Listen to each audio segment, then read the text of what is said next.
can't strike without warning, but I strike first. Timeline frozen.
Hello, hello, hello, and welcome back to another live stream. Hope you're all doing well, and Happy New Year. It's 2026. 1/1/2026. Hope you're all doing well. Hope you guys had a nice New Year's. I spent most of yesterday. Well, I spent a good chunk of yesterday recording and editing the video for today, which did as good as they used to do, which is unfortunate, but it is what it is. Hey, Myrtle, welcome in. How's it going? Hope you're doing well. Yeah. That's okay. I have made some changes. Updated chat. It's supposed to be more transparent. Why is it no longer transparent again?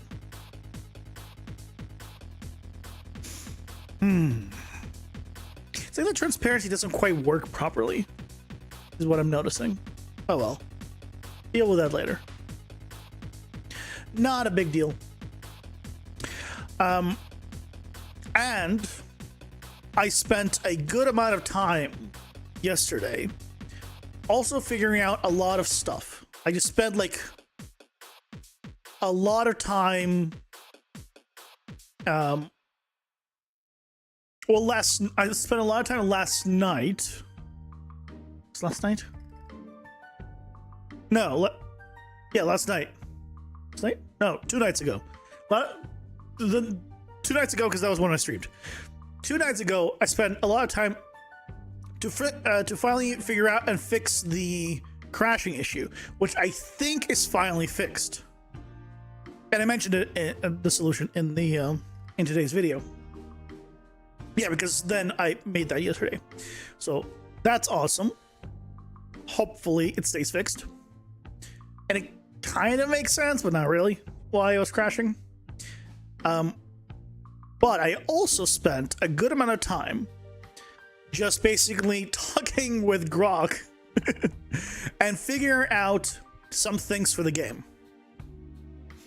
So, you making your own game? That's sick. Yes, sir. So, yeah, it's on the YouTube channel. The devlog for this month came out today with the changes for the past month. As always, yeah. So I'm gonna go over like all of the stuff that I was like kind of figuring out and want to do. What's the game about? I'll control a little bit. See, it's transparent here, right? I can see through it here. Why can't I not see through it on the other screen? Oh well. Deal with that later. Also, I was playing around with outlines. So if we go ahead and go to the hub, I can show. So this is, once it loads in the bottom left, there it goes. This is a roguelike deck builder action RPG 2.5D. Those are the 4 keywords I guess I can use to describe it. This is the hub, because this is a roguelike. Basically, you have a deck builder. These are all passive power-ups. You can create your deck here. Like Binding of Isaac, your power-ups just stack. You have, for example, these are all the cards we have right now, and they come in 3 tiers. You can also get a curse tier, which is a separate thing. But basically, all these things stack. For example, you can have multiple attacks. You can do have extra speed. You can have your dash be more or less. AoE around you, all sorts of things. And basically you can you have meta progression, all that stuff. But the actual dungeon is procedurally generated. You kill enough enemies, you get to the boss. Currently, that's going to be changing. So you'll be able to run to the boss like you could like in Path of Exile, or if you want to bypass and like fight it under leveled and progress under leveled, you could. But in this case, it will be under the amount of power-ups you would have. But you could do that. First time always takes a while. Second time is always faster. Yeah, it's basically an ARPG, and that's some of the stuff that I was figuring out. I was trying to figure out yesterday about pack sizes. I was trying to figure out like dashing, which I want to customize as well. Some of the stuff I'm gonna adjust right now, or like today, just to knock them out. Other stuff I want to do after the UI changes, like the dash stuff I want to just change now after I show this demo. So here you go. So this is the actual environment. And you can see down below it's multi-layer dungeons. These are all procedurally generated. Myself here. And you have your abilities that, well, make short work of enemies. So you have a bunch of abilities.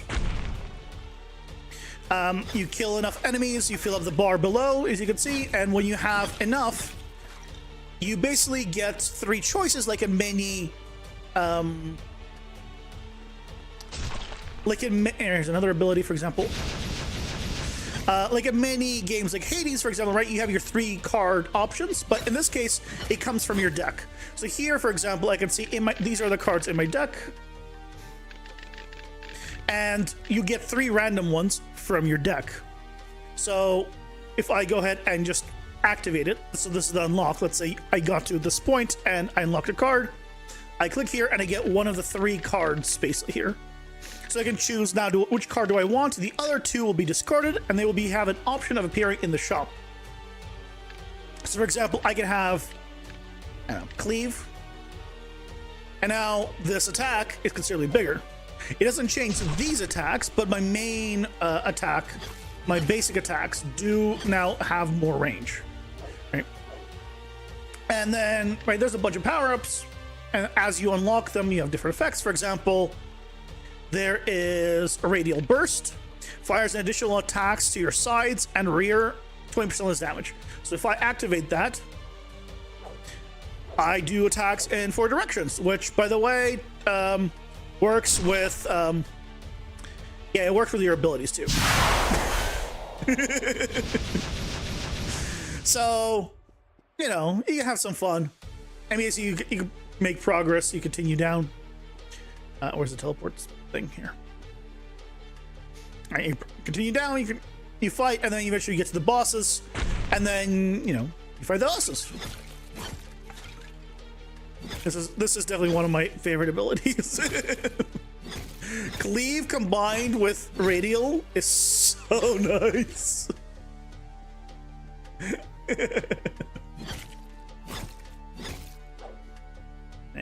And there's the meta pickups, which I got here. Yep, but that's kind of the game so far. Here's a quick demo of it. You love roguelikes. That aesthetic looks really nice from what you're saying. Thank you. Yeah, all enemies are 2D. These guys are actually 2D, like they don't have adirectional. My character is adirectional sprites. So the plan is to have all characters have adirectional. This is an adirectional enemy.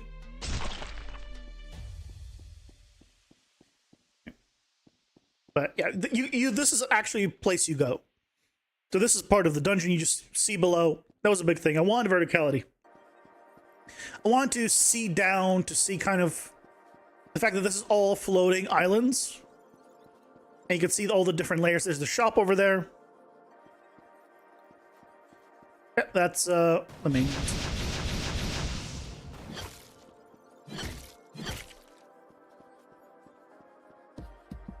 Yeah, here, I just got to one of the lines, so I have an option for 3 more. Extra speed. I'm Speedy Boy. Yep. And this is all that's left in my deck. Will there be like different heroes to pick from? No. Because you could play whatever we want. Like games like Hades, you just pick your starting weapon. So if you want a different starting weapon, there are going to be different weapons in general, but if you want to, there's your projectile starting weapon. This is like, and you can have in your deck, you can have it change weapons mid-run. Doesn't matter. If you put the card of that weapon in your deck, you could have that be mid-run, you'll just get it. So this, for example, has different abilities because it's a spell one.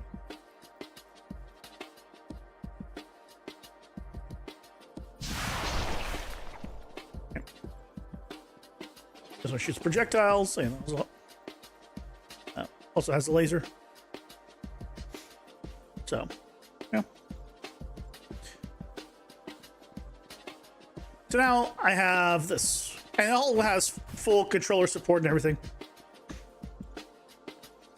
So if you want to, you can do that, and you can see now I started with a spell bolt, and I can then put the Greatsword card in the deck and then activate it whenever I pick it up if I want to swap to another weapon mid-run or a more powerful version of that weapon.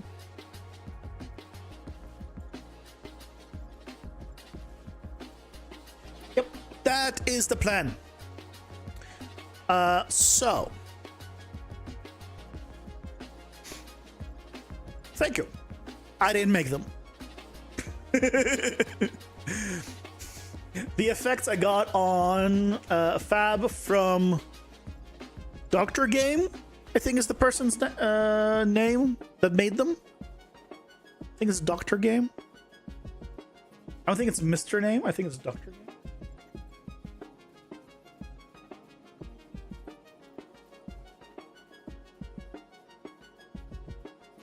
Hold on.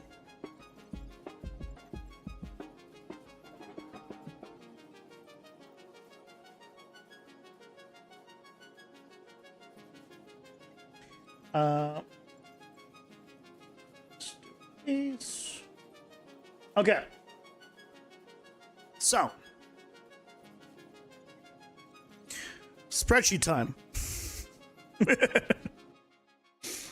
So this is all the stuff that I was basically thinking about yesterday. So on New Year's Eve, after I finished setting up the video that came out today, I was like, okay, I'm going to spend some time. I need to figure some stuff out. So what I did was I started, okay, let me think about ability cooldowns. Let me think about how much damage maybe they should do, how much health enemies should have, maybe how much damage, what XP amount should they have, how much XP should you get, how much, what kind of power up should I have for dash, or how much dash should cost, right? And like, so all of that was like trying to figure all that out yesterday. Obviously, everything's still going to be subject to change, but so let's go over some stuff. Player health. This is all the base values. Obviously, the modification and power ups is still going to be the modifications and power ups, but this is base. Player health still going to be 100. Player damage on the base attack still going to be 10, and the larger one that has a 1.5 second cooldown is 30. So it's literally, you could either do 3 basic attacks or 1 bigger attack. Damage will not be different. The difference is you could do one then immediately the other. So so you could do a bit more damage in that regard. So cooldowns for abilities is basically going to be here. I think this is the cooldown stuff. Yes, it's right here. So I have 10 to 15 seconds, 16 to 22 second cooldowns, 23 to 30 second cooldowns, and 35 to 40 second cooldowns. So all the abilities will have different cooldowns from fastest usable one to slowest, more of alt one. And they will then also do more damage or less damage based on the cooldown. If it's a quick cooldown, they will do less damage. But if it's a longer cooldown, it'll be more damage. So for example, that laser attack or the one that hits multiple times is going to be the ultimate, and then it's going to do, in this case, 1,350% damage. But it has a long cooldown. Right, so plus and minuses there. So that was what I was figuring out. Obviously, the values are going to be subject to change, but that's fine. Then I started looking into mob packs. So this is something I was talking about quite a while and quite a bit. I don't like the mob packs. And it's hard to say specifically what I don't like about them. I feel like there's not enough enemies, really, is the main one. Right, if we come here, we have one pack here. So this pack just has, what, 5 enemies. 5 enemies that are just all the same, which is not super interesting. So the plan is to have, instead of this, we have kind of three different enemies. We have like trash mobs, elites, and let's say champions. So a single regular pack would have like 7 trash mobs, couple elites, and a champion. Basically, trash mobs, super easy to kill. Elites, stronger, and champion, strongest. You'd of course get different amount of experience for killing each one. Well, let's say for 10 mobs, that would be what you get. So, for example, trash packs clears very easily. So you'll get the feeling of, hey, your abilities that do a lot of damage are going to be just like killing them super quick. Even basic attacks will do like easy kills. So for example, the HP of a trash mob will be like 80 to 120, an elite will be 320 to 400, champion 1200 to 1500. So it'll be more, right? You can see how much more trash is compared to like a champion. They'll also do a different amount of damage, right? Trash mobs will do only 50 to 30. The champion will do maybe 60 to 90. Consider you have 100 health. That's gonna be, it's gonna hurt if you get hit. Now, I don't have plans right now of doing like the Diablo style, like elites having like all these power-ups. I'm probably gonna keep it simple. They're just gonna be bigger, so you can see them. You can see the mobs just bigger on screen. And also, this is where I was testing out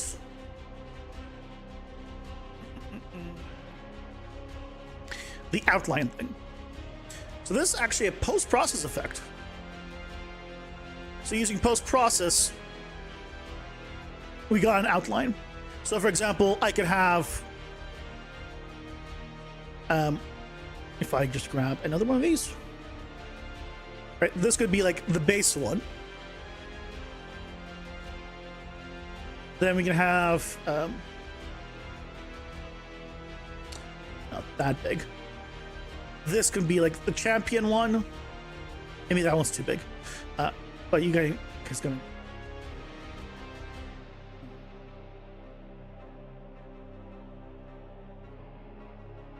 A little bigger. You kind of get the idea, right? The elites, let's say, would be bigger, and the champion would be the biggest in the bunch, and maybe it would have an outline. So that way, you can really tell which one is the dangerous one. And not all packs would be like have necessarily an elite and a champion. I'll need to figure out how I want to control that. Whether it's just by specifying I want like a trash pack, a regular pack, or like a tough pack, or whatever it is. I'll figure that out because I don't want to specify specifically the mob. And basically, the trash mobs will be one, the elites will be another mob, and the champion will be another mob. So you'll always get 3 types of mobs typically in a pack. So it'll be a little more varied, which I think will be nice.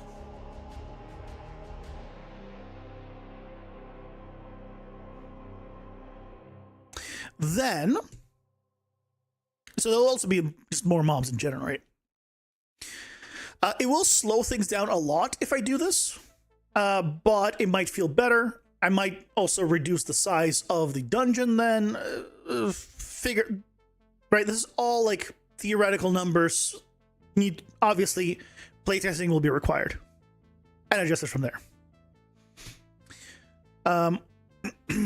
Then, but with abilities doing as much damage as they are, theoretically it should be okay.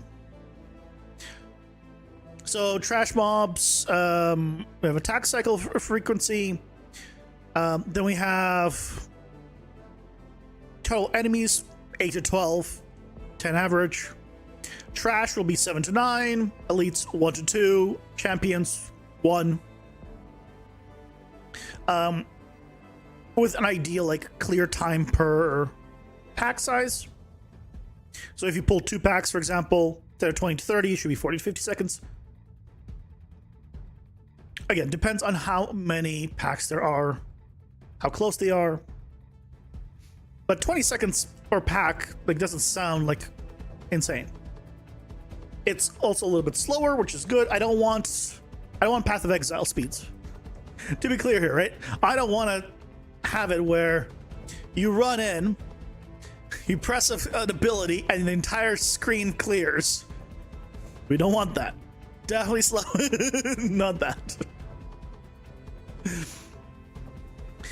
Distance between packs. Like again, I was just trying to figure out everything. About 1.5 to 2.5 screen widths is the distance between packs. Now that is like the regular packs. If I wanted to, maybe I could have like a smaller packs, like a mini pack of like just some trash mobs scattered around. If I want to like fill, that could be an option.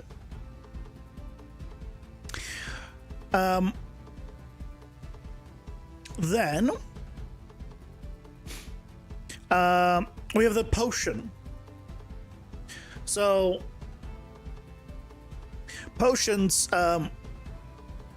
right now charge based off the amount of XP you get from a mob.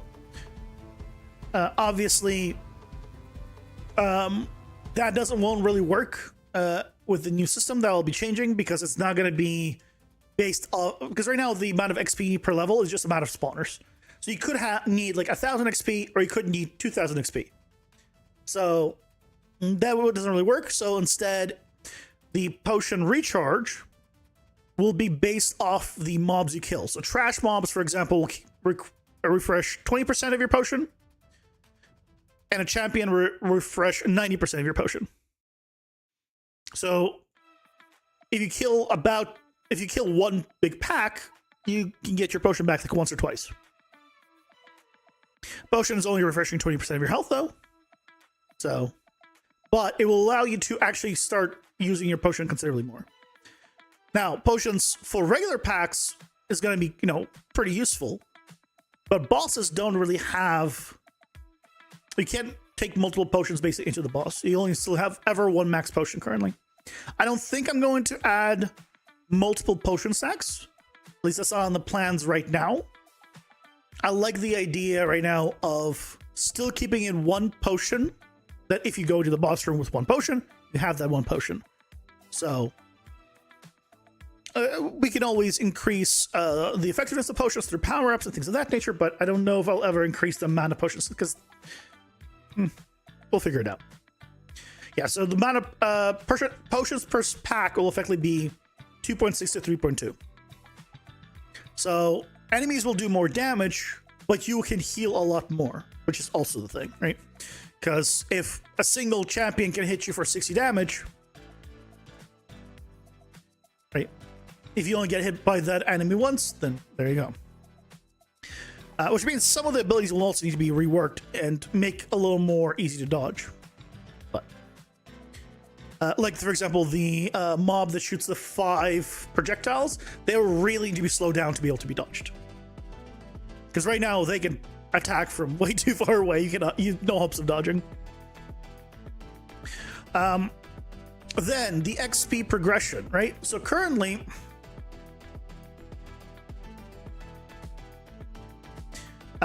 it is based off of however many cards I want to give it, based off the XP that there is.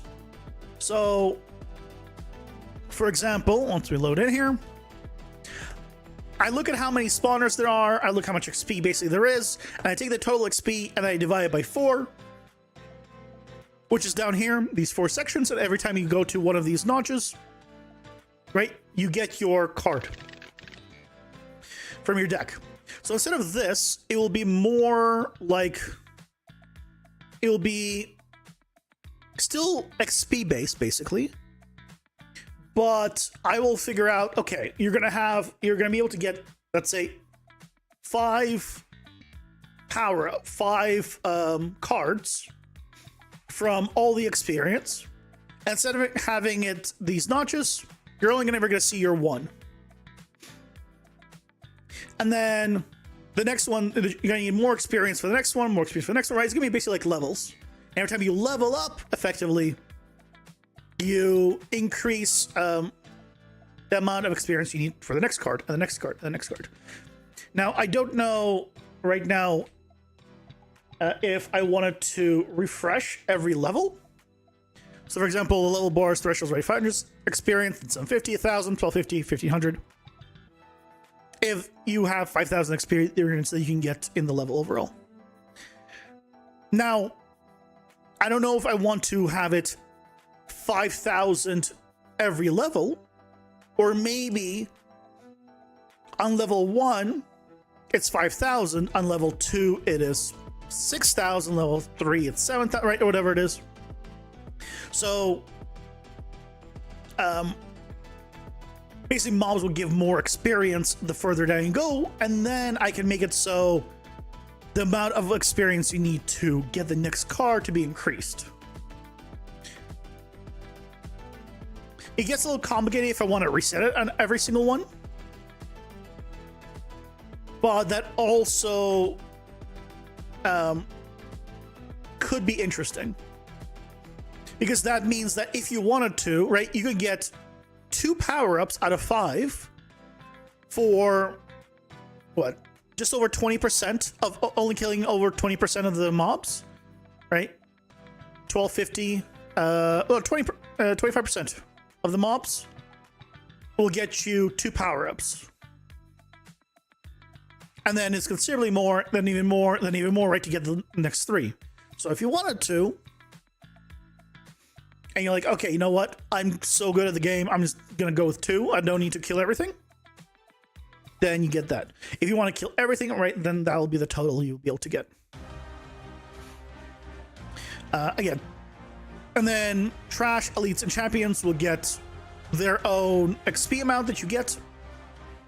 And then there's the XP multiplier, which is just the amount I need, which is, and then divided by the spawners times 100 if every spawner gives 100 XP.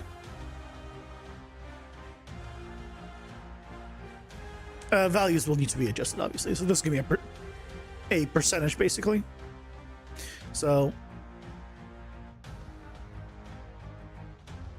and then packs per power up, right? It's like 2 to 3 packs will get you theoretically a power up. Values need to be adjusted, but, and then I'm going to make it so you no longer have to spawn the boss portal. I really like the boss portal, like look and all that, but by doing it this way, you could then rush the boss under leveled if you wanted to. There's no reason to do it, but if you're a Giga Chad and you just want to go to the boss for whatever reason and just fight him without power-ups, why should I stop you? So the boss will just be able to just, you can go to the boss if you want. He'll always be at the very bottom, so should be fine. Then stamina and dashing, right? The current stamina dashing is way too limiting. You have 100 stamina, dashing costs 50. It's a little bit punishing. So you could go negative. I could use dash here still, but I've gone into the negatives, so it takes longer for it to start recharging. So, you know, that's a sacrifice. That's fine. I like that. But the cost of dashing is too high, especially if I wanted to be more dash focused. If I want the player to be able to dash around a little more maneuverability is better in general. So stamina base is still gonna be 100. Dash cost is gonna go to 30. So from 50 to 30. So you'll be able to dash technically 4 times, right? If you want to go to negative 20 at the end. Regen right now, I believe, is 10 per second. It's gonna go all the way up to 22 per second. So it's gonna regen stamina a lot faster. I believe it's a 2-second start delay on the regen. It's gonna go down to 0.8, so it's gonna be super fast. And the overdrive will be capped at minus 25. So you'll never go, you wouldn't, like, if somehow I add an ability that has stamina cost, and let's say costs 1,000 stamina, you won't be like minus 1,000. You still be a minus 25 max. Or min, you know what I mean. So I want to probably implement this today. Yeah, that's the plan. And then I was looking into what power-ups would be related to the stamina stuff. So, for example, cost reduction, right? -4, -6, -8 cost in terms of tier 1, 2, 3. Extra regeneration, like the speed of regen. I already have that set up. I just need to adjust the values, I believe. The delay cut, I don't know about modifying. That's the regen delay start. I feel like it wouldn't be very impactful, but 0.8 by default, if it's 0.8 seconds, that's what, like 16 stamina that you just missed out on, basically. At 22 per second and 0.8 second delay, that's still a good amount of stamina that you're going to get back, like that you would normally. So maybe. And obviously just how much stamina you're going to have overall, plus 20 plus 35 plus 45, and then plus the cursed will be like plus 130. So if you somehow got really lucky and really played it well, you could theoretically have plus 390 stamina, resulting in 490 total stamina. Which, you know, would be pretty good. Getting 3 cursed cards would be difficult. But this should allow you to run around considerably more. So, which is good, because, right, we have the abilities. We have the dash abilities anyway. Or things that kind of work with menu movement.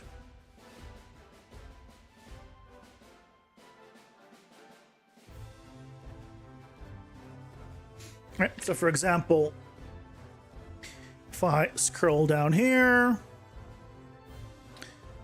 we have this. Creates an explosion at the end of your dash. Okay. So if we have more dashes,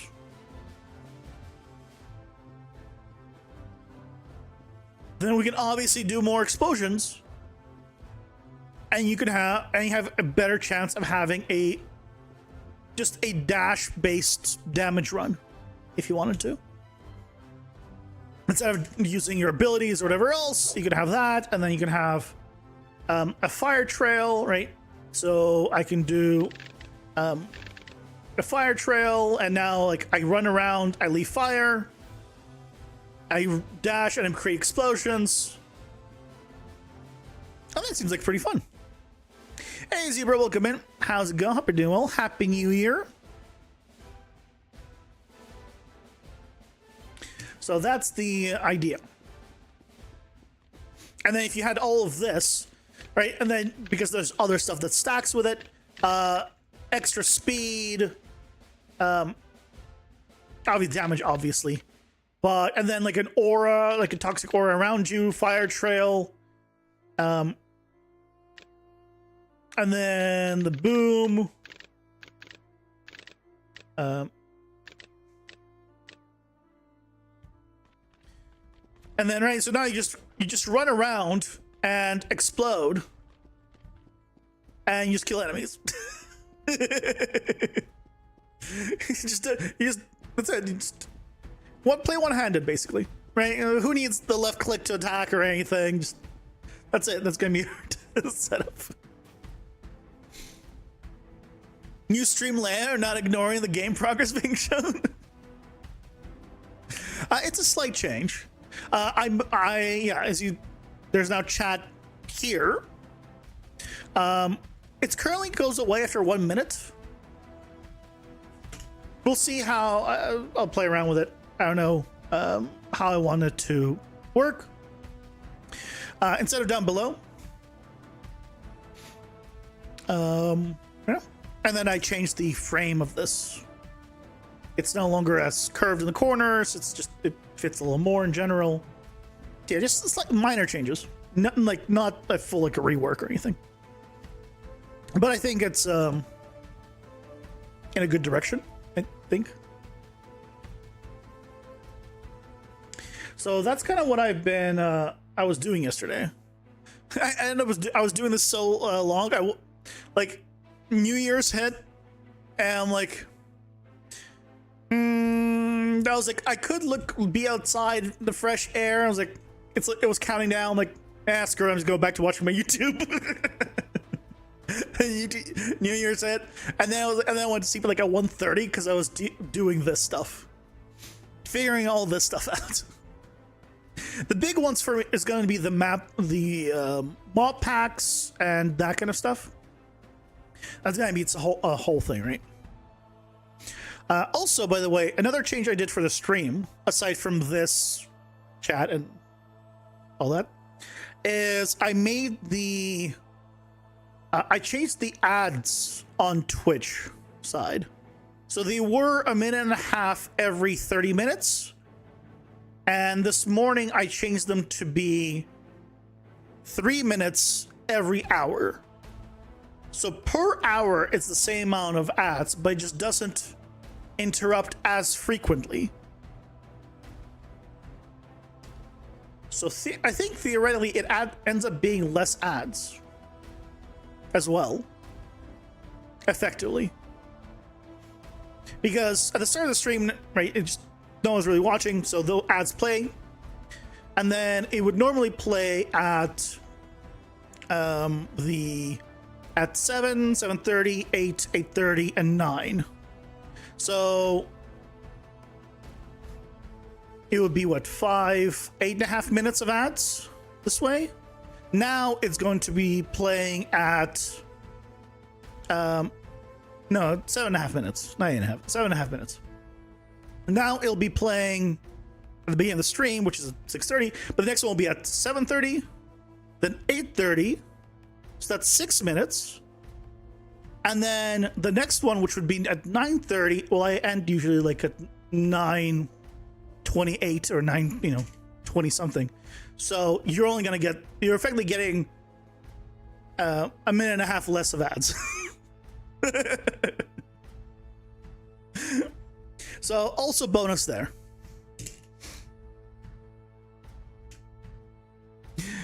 So yeah, slight change, not a huge thing, but I figured I'd give that a whirl. Less ads technically for you guys on the Twitch side is the best I can do for now.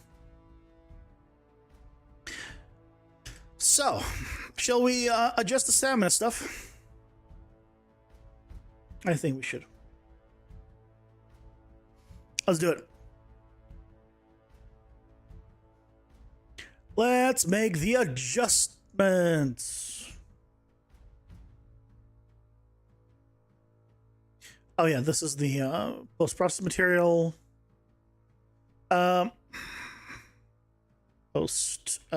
Process.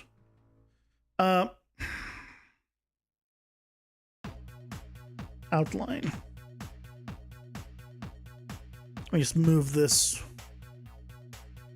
into here.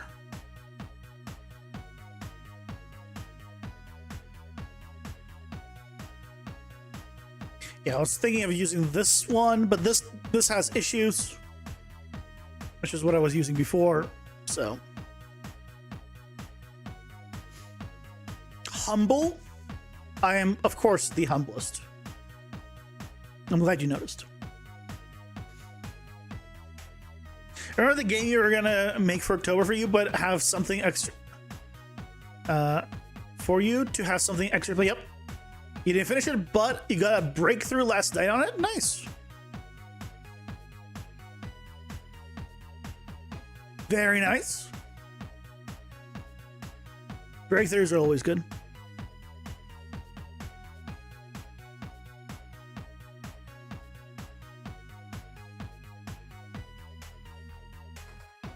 So default cost of the dash will go down to 30. Okay. And then we can go to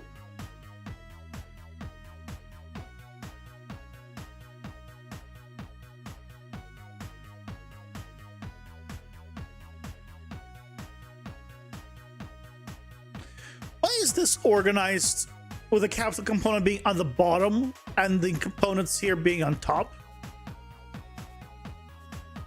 Why did, I mean, I guess it's fine, but Unreal, can we have control over that order, please? Are you all good, Zebra? You don't have to. You have till next October. You have till next October, so don't worry. Yeah. That's what I was thinking about too. I was like, wasn't there a... Yes, it's like this. Right? This. It's normally here. Why is AC character stats up here and now down below? What?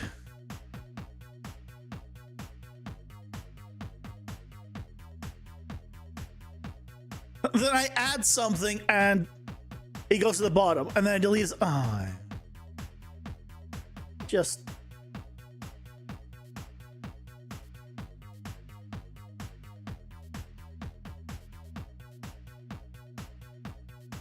I guess just don't question things. Just.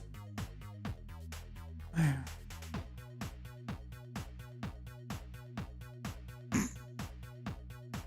the entire year, yeah. Lots of time. Okay, I want to look at. No, it wouldn't be here. It would be on the character stats.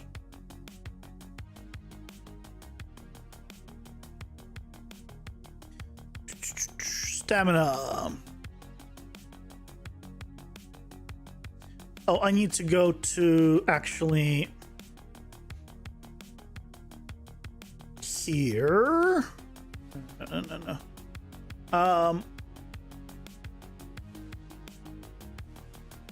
Yeah, so this sound update rate is 10. We're making that 22.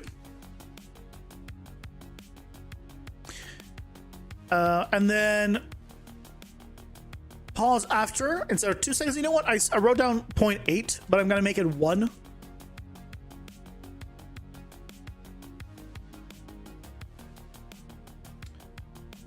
Just because it's gonna be easier for, like, if you know it's 1 by default, it'll be like, okay, you have 20%, you know, less delay. It's just 0.2, right? It'll just, as a player, if you know it's 1 base, you're not gonna know it, but it'll be easier. It won't be like weird values. So sound pause after use is 1. And then it's capped at -25. So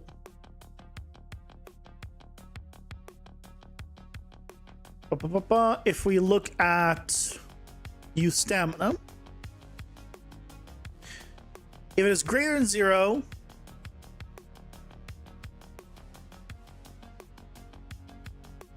then we set it. If the current stamina is greater than 0, then we do the current stamina, but we want to cap this. So we want to do a max negative 25.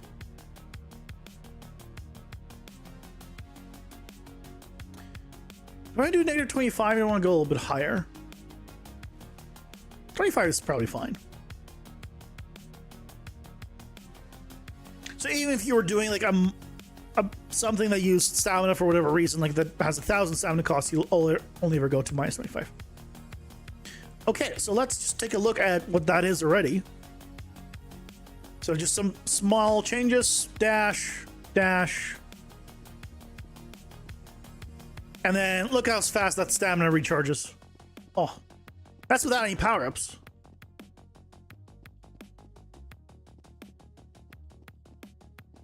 And then if we come and take a look at our power-ups that we have right now, we have increasing stamina regeneration by percentages here.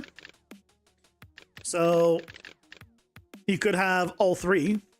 So if I activate all three of them for max, and then reduce the stamina cost of dash,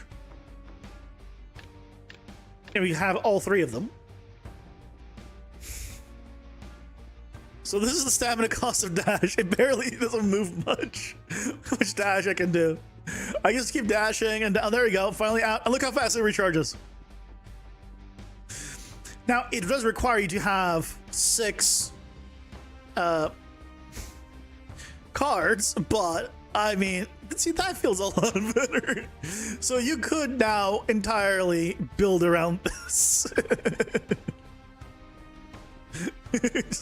It might be too much, but I think if you're gonna go full into dash, or maybe even a lot into dash, this feels pretty good. Okay, I like that. Now,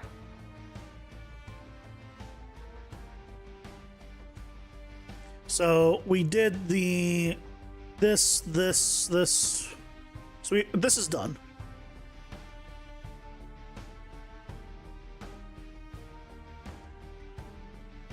I'm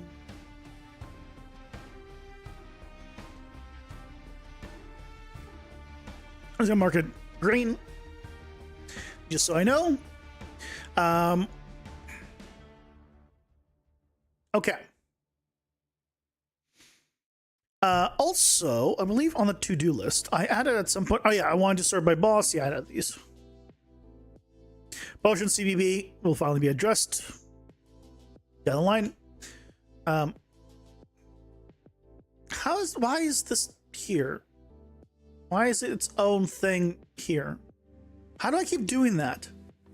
I don't press Control B, but yet I somehow keep making bookmarks. I don't know how. I did not re-bookmark this. It's already bookmarked. Oh no, this one's not bookmarked. But still, I don't need it to be bookmarked. Anyway, I wanted to take care of that. And now, there's a few things we still need to, well, quite a few things we need to do. Let's go back to UI. Okay. So, first of all, a couple of things with the cards.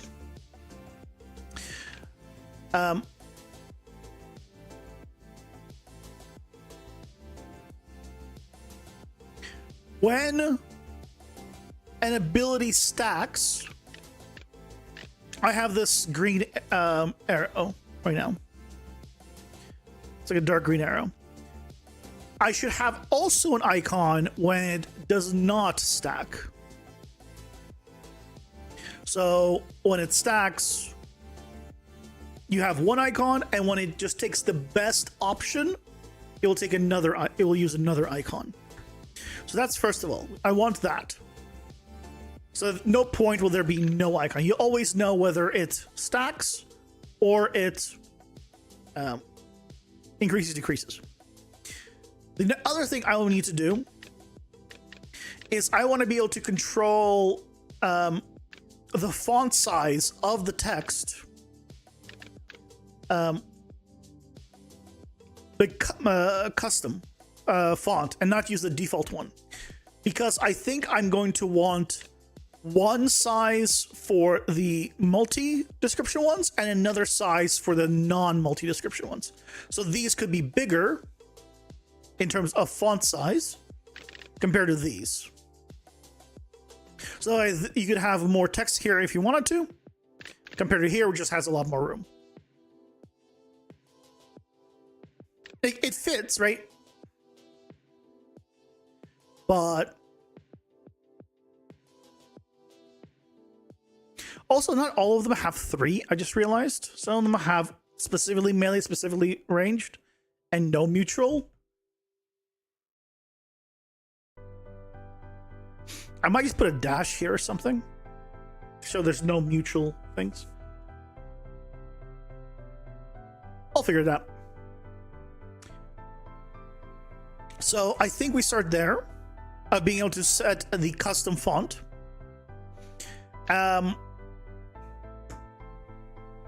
And then based off of whether it's one or the other. And then we'll need to separate into 3 categories of universal, melee, and ranged. Right now we only have melee ranged. So that's why it says mutual card descriptions are going to be written here. So, lots to do. Should be good. Let's do it.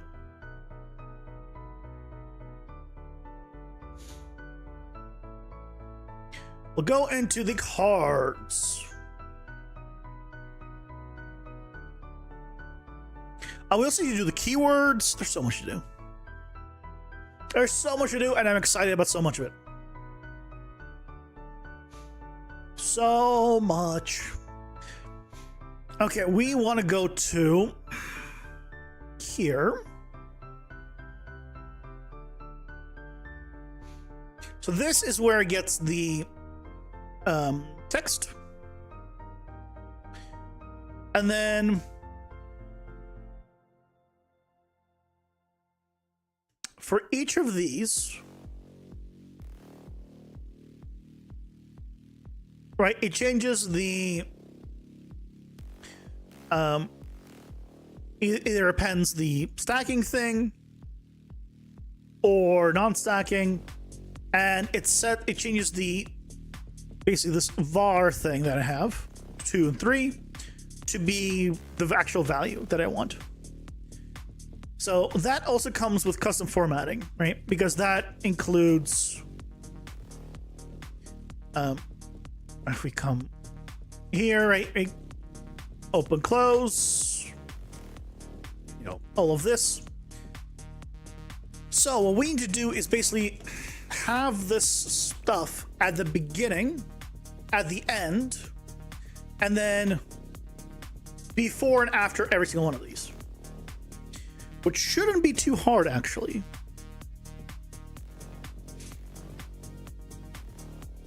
I believe. So if we change this to, if I go ahead and duplicate this, so I have default, this will be single card description, or I guess I just go card description A and card description B.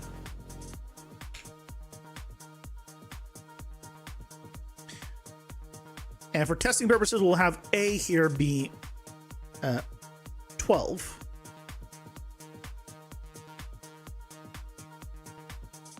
And description B will be 10. And then here I'll use, instead of variable 1, I'll be use variable A and variable B. Because A we're going to make bigger, right? So this also will be bigger. And B will keep as is. Okay. So theoretically, this should be relatively simple to set up. And I say that because we already have the prefix here and the suffix, right? So theoretically, whenever we add the prefix, we just need to add the suffix of the previous one. Hard pause because nothing says immersive experience like a life insurance ad.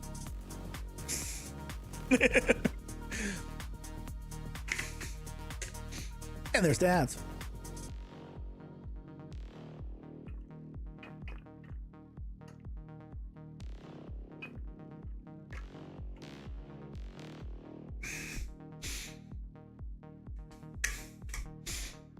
Also, I broke my caffeine-free streak yesterday. I said, screw it. It's not the caffeine's like the reason for any issues I have. But after approximately, I think, 2 years, I want to say, I broke the caffeine free streak. And I said, screw it. It's not the end of the world. Like, I wanted to like intentionally break it. It wasn't like I caved. I was like, no, I was like, you know what? There's no real reason for me to intentionally go caffeine free. Like, I want to be able to just drink some sodas. I mean, I could have before too. Nothing like, right? Nothing's medically stopping me. It was just like, I've been on this streak, so I kind of want to continue it, but I was like, you know what? Screw it. And then I was like, okay, how much, like, I was just curious. I was like, okay, let's say if I go like full back into where I was, which was, I was drinking like a 2-liter sugar-free like Pepsi Max. Like, if you drink the entire thing, it's sugar-free, which is great, but I was like, how much caffeine does that actually have? Because I don't know how much caffeine that has. This was before I actually broke it. And the recommended daily amount of caffeine that someone should have is 400 milligrams, I believe. And like a full 2-liter bottle has like low under 350 milligrams. So it's like a full 2-liter is less caffeine than, how much you could have with like 0 repercussions. Like, you know what? At that point,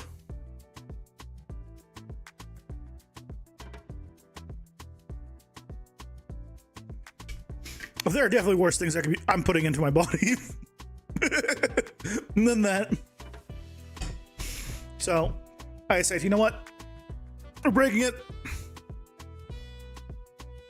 So now I have consumed caffeine. I know, I'm the worst. So at the end of, or at the beginning of this, we need to close this. So it's going to close whatever the previous one was. And at the beginning of this, it needs to append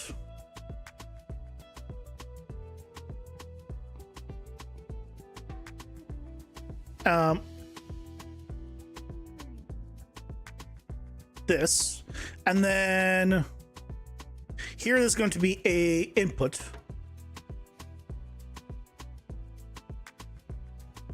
And for now, I'll hard code it, and this will be, let's say card description A.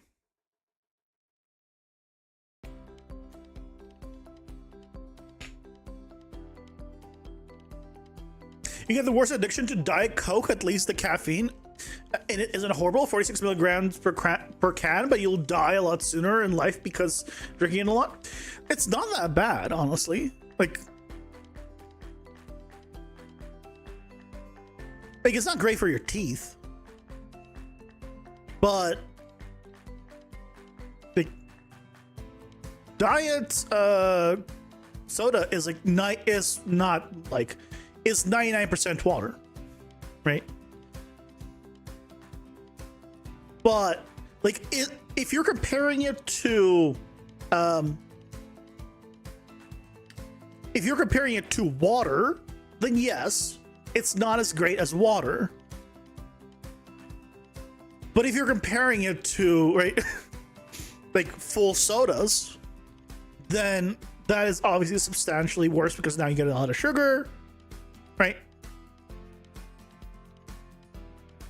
Lots of calories there, So don't stress about it. right? That is not the reason why you're going to be unhealthy.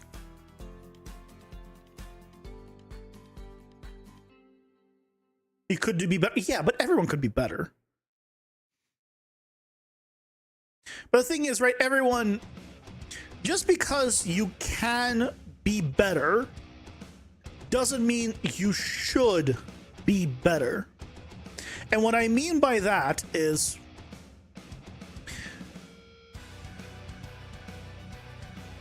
let's say I am on a diet, but in the mornings I eat my breakfast with chocolate chips. Now, could I do better by not eating chocolate chips? Yes. But if me eating those chocolate chips means I now eat them, let's say, with a salad, that is a healthy choice. That's a healthy thing that you're doing. It's not a, oh, it's, chocolate chips or no chocolate chips. It's chocolate chips or pizza for breakfast, right? With chocolate chips with a salad. Terrible example, but the point is, right? It's that or a burger or pizza or ice cream. It's not chocolate chips or no chocolate chips. So, could you do better? Yes. But that doesn't mean you should. Do what works for you and just keep things in moderation and, just go in small sections.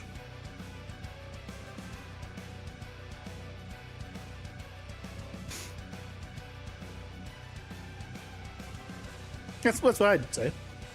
So don't worry about it.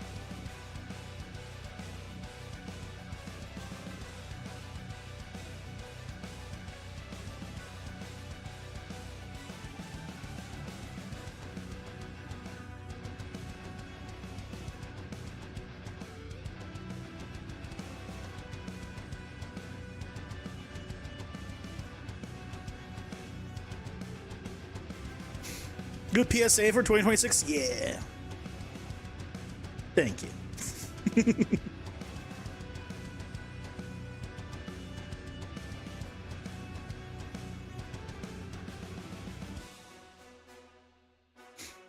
Because, right, it's in general, a lot of people have an unhealthy relationship with food.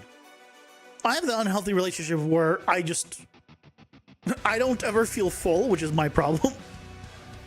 Like, I don't have I feel like, I eaten enough. I have I am starving or I've overeaten. That's my problem. I don't have that middle ground. But I prefer eating like good home cooked meals. It's just, I'm a lot of times lazy also. But, that's its own thing.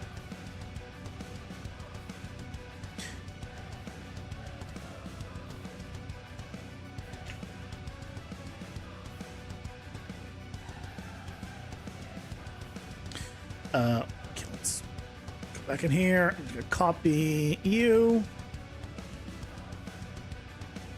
And then at the end, we close it off. And then that gets converted. So theoretically now,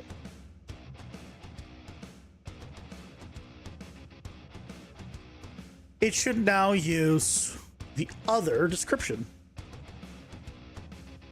And it does.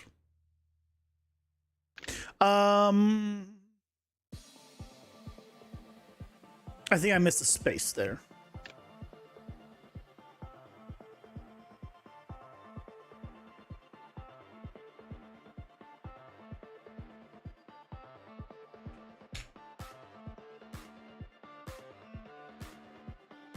Probably need that on too. I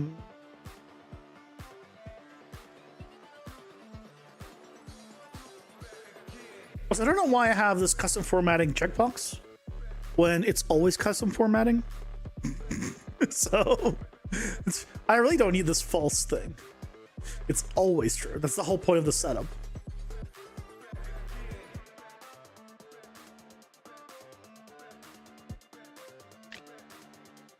Oh no, why is this still not? No, it's still not working. Why? Oh, what? All right. This something happened here.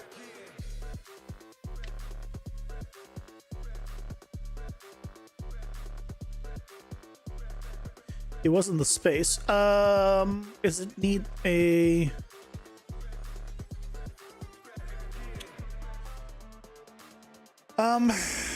Why is this not working? What did I do? How did I break it?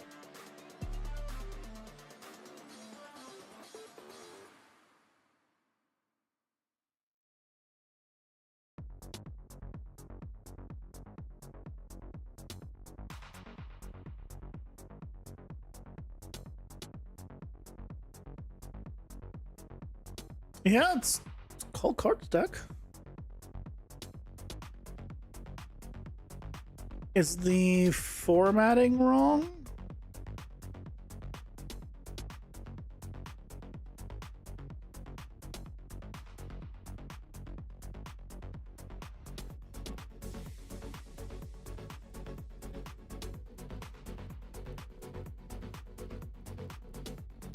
It was the indecision of maybe you don't want to be extra.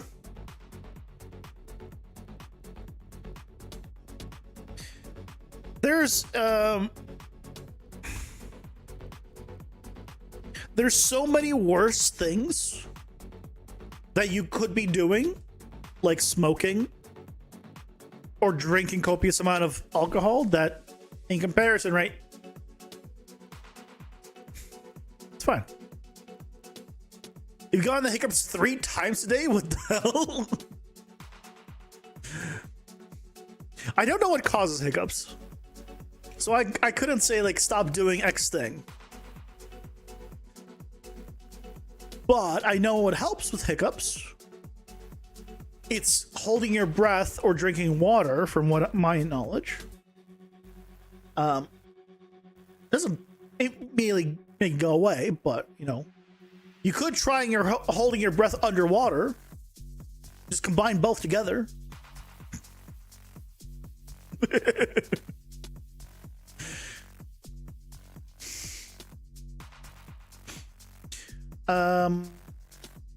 Let me see. UE5 image rich text formatting. What do we call it?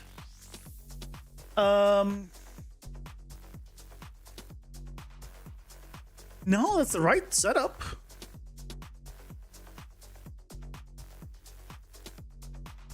IMG ID or image ID.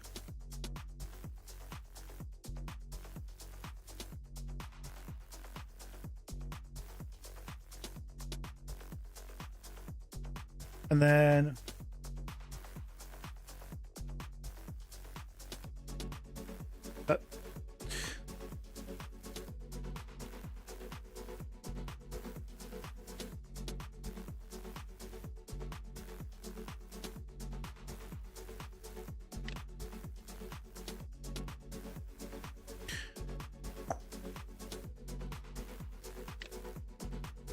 why did it stop working?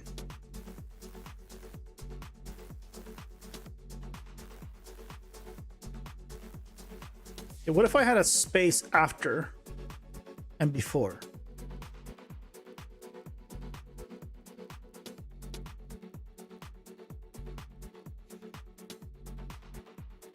Is your primate brain thinking you're drowning? That's a theory you heard?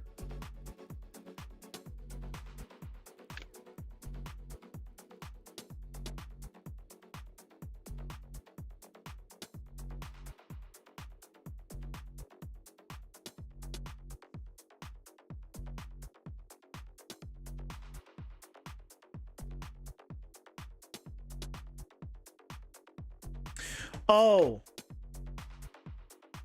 I know why. It's because I need to do a similar thing here to it, where I need to, before this, close the previous and start the next. So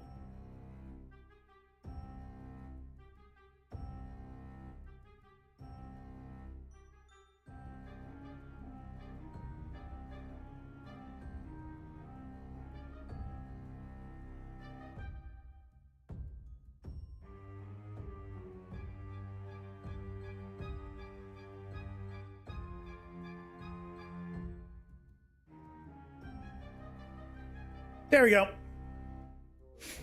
That's the one. Okay. Taken care of. Okay, so now we can change the size of this at any time. So we come here, we can change this size of this to be 20. And it's 20. And it doesn't change this one, but cool. So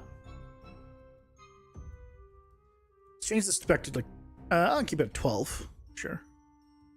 No, 13. Okay. Next, let's go ahead and create that third column.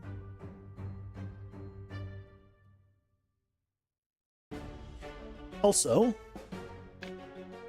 because we're going to need to use that to check for whether we use it right here or not.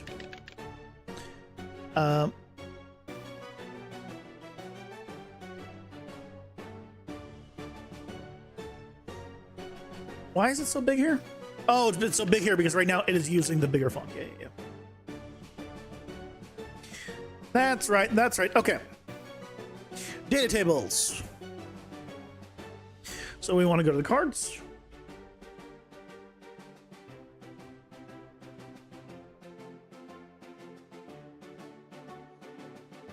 Okay, so here we have I wanted to look at here. Description, mainly description ranged. So I want to modify, by modify I mean add, ability description like regular. So text, ability description,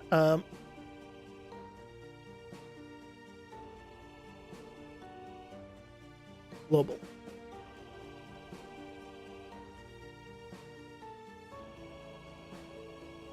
Yeah, so we'll have global, melee, and range. I think that should be fine.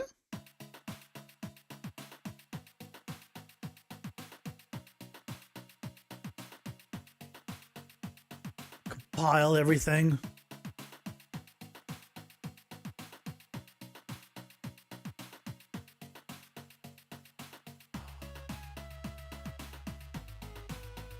There needs to be a button when you update a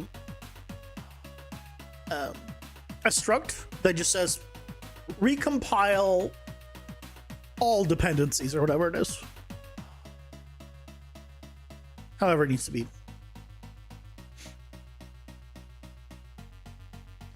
So now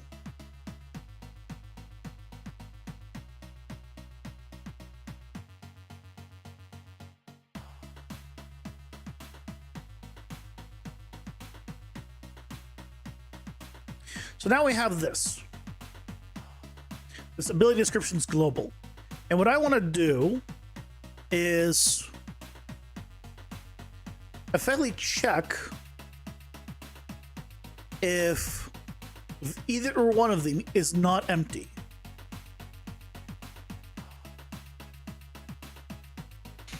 If text is empty and text is empty is true.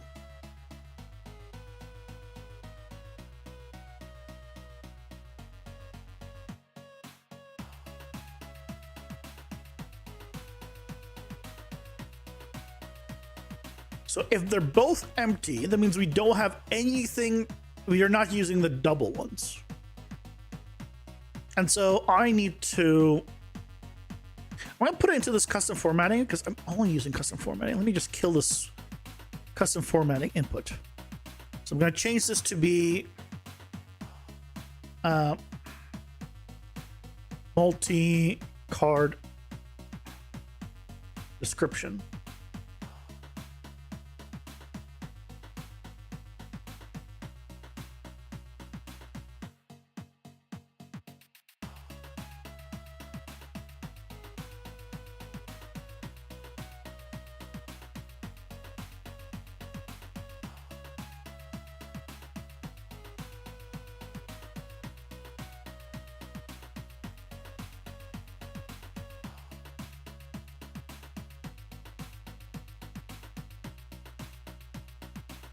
this up a little.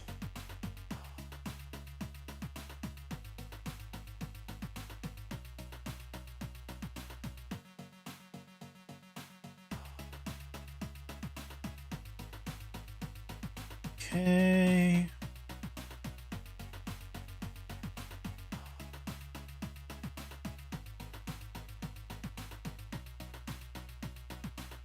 Okay, so that should be better, and then we can also get rid of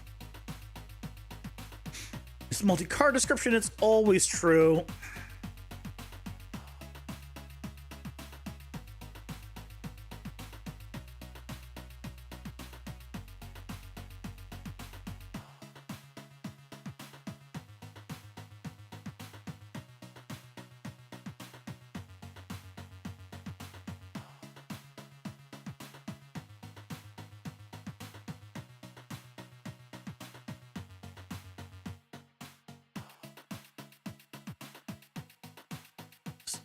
Clean this up.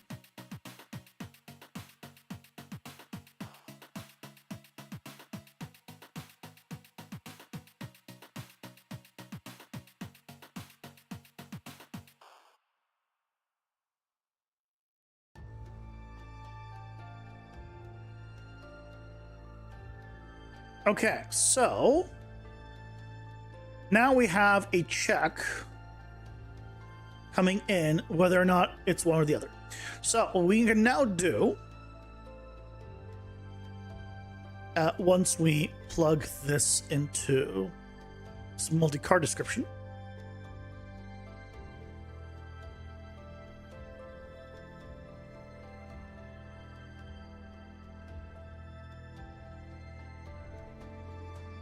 into all of these. Might just want to put that in the top input so it doesn't have to go down as far. If I just reorder this stuff, just put you at the top. All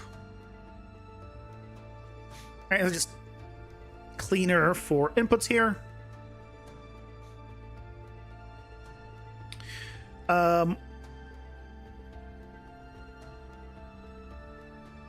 The row name also is no longer need to be an input.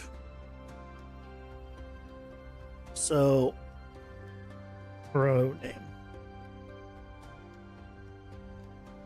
Because this row name is now dependent on whether it's one or the other. So,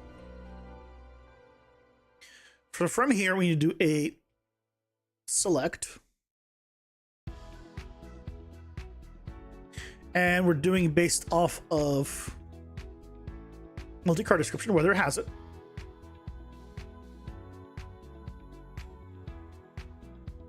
So if it has multi-card description, then it's variable B. Otherwise, it's variable A. And we basically replace every instance of a row name with it.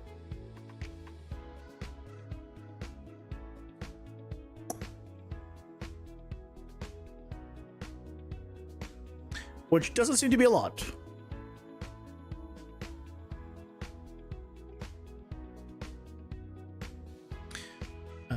Just do boom, boom, boom.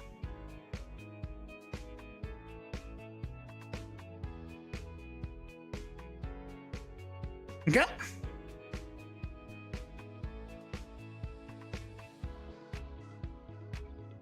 So now that's taken care of.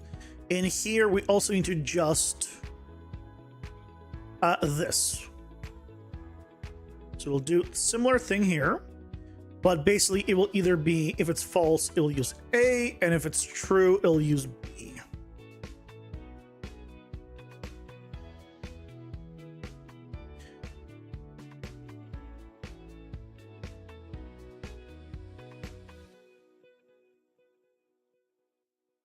Do I want to just make this a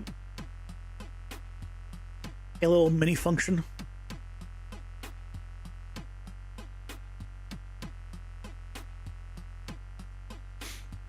Get card description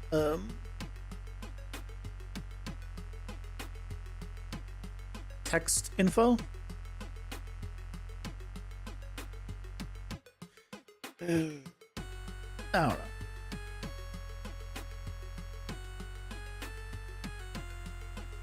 Or I guess text. What is it called? Formatting.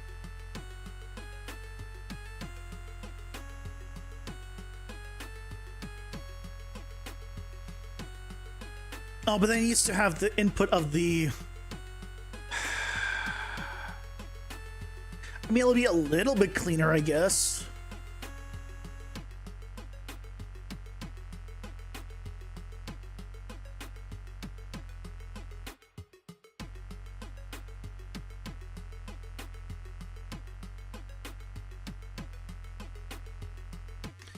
It's a little bit cleaner. It's not that much cleaner. That's a little bit cleaner. I'm gonna call it helper section.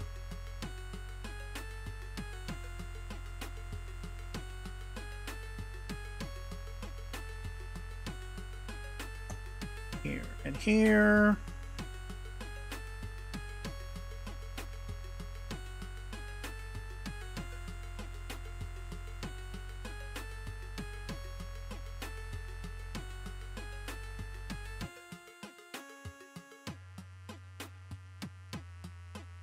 Okay, I think that's all of them.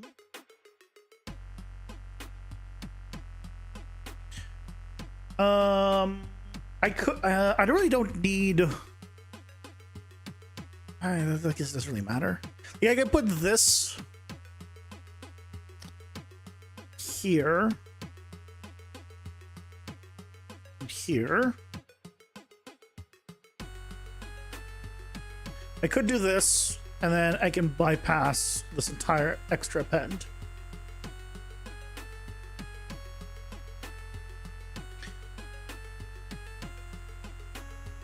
Like, it's not exactly expensive in terms of performance cost. But I guess might as well. This we'll keep because that depends. What we put here doesn't change. That one's more hard coded. Okay. I think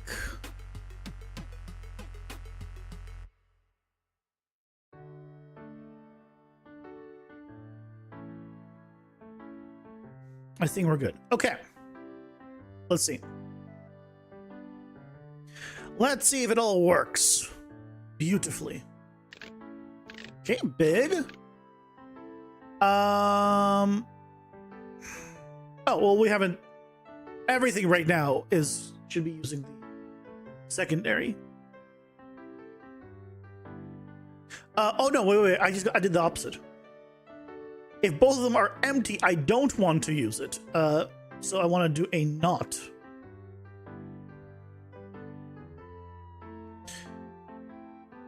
Kind of important on this not. Also... I need this one here as well. This goes here and here.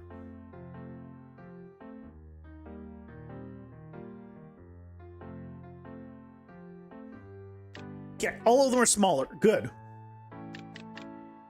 Okay, so that isn't working. So now we need to go and modify the data tables to actually have things broken up correctly. So if we open up this, so basically wherever we have just melee, or we now put it into just the top one.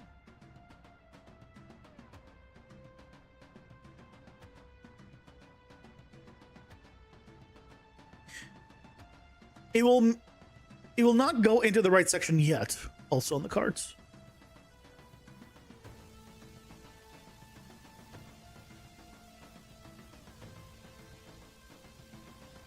I could have renamed Melee to Global and made a new one that's called Melee again. So that way I don't have to do this. But hindsight is always 2020. And yep. Okay, so here I don't need this repeating. First of all, this variable less damage is going into global. So because we don't need it in both of these.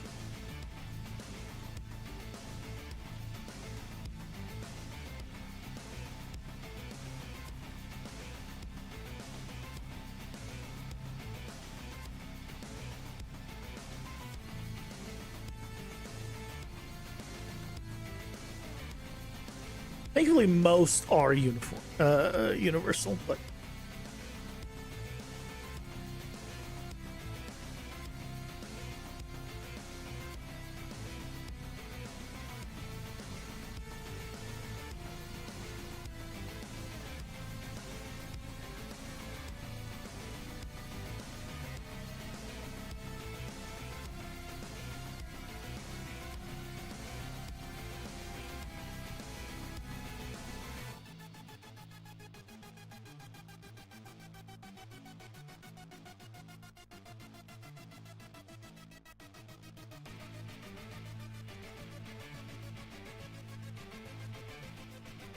okay, here we go. Attacks extend an additional variable units in length when an enemy is hit, and projectiles go through blank additional enemies. I don't have anything for global, so I'm going to just put a dash here. So I'll have something technically, but here's teleport range by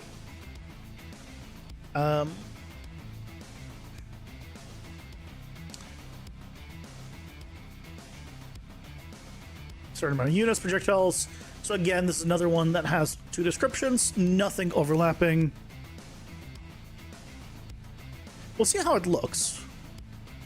It's possible when I see it, I'll want to not have a... I'll also want to do like a double, like a just melee and range versus a global melee and range.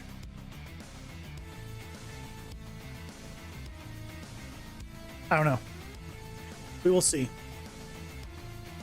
I don't want to do like 3 formats.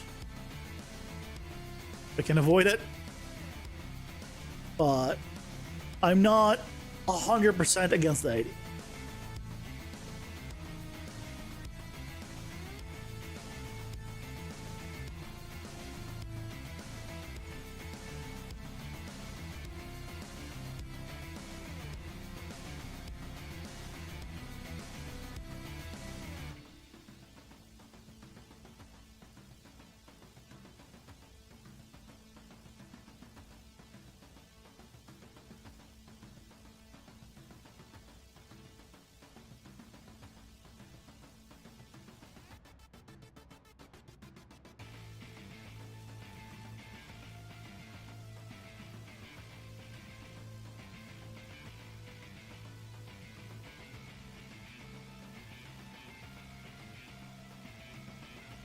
I am realizing that by doing this, I'm probably breaking all of the localization I did before.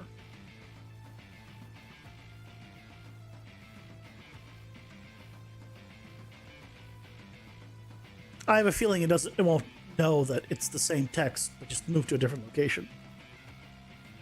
So, yay. Is there an extra? There is an extra space right there. Let's fix that. Okay. So then here in the cards, when we set the card information, probably card info here. So you have the global and all that.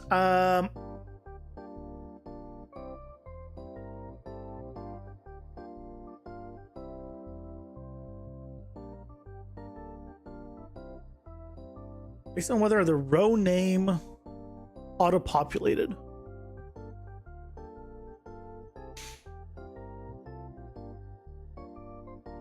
Yeah, we'll keep that.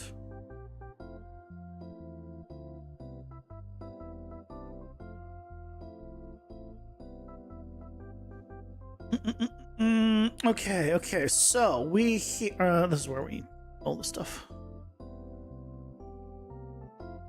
So let's go ahead and take all of this.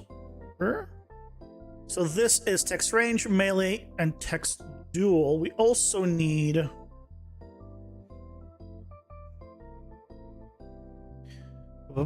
text all. Because text all and text dual will be the same.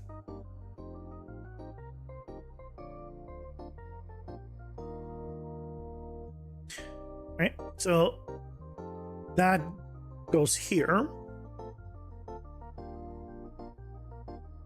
Then this is ranged, yes, but then we have melee, and melee is no longer going to be connected to the other one.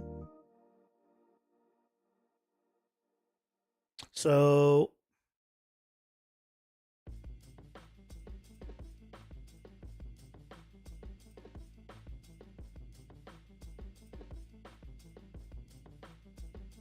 let's do one of these. This is melee. Oh, I don't need to do one of those. This is global. This goes in true. Goes in false.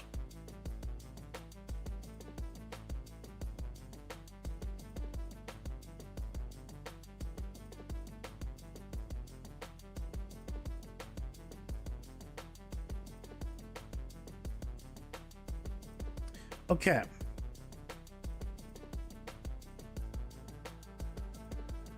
Maybe to make this look cleaner, probably not.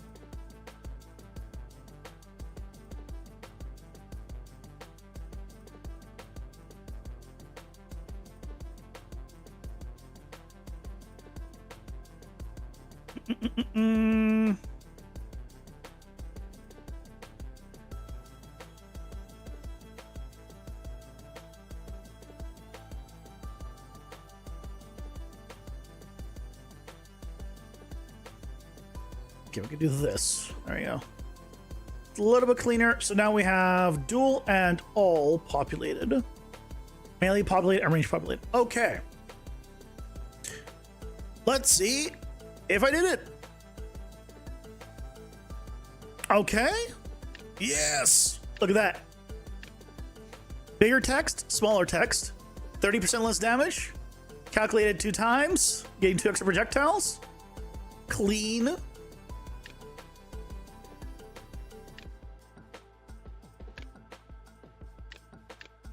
Even this bigger one still fits. Probably too big. It's probably too big. And then these that have no uniform ones still fit.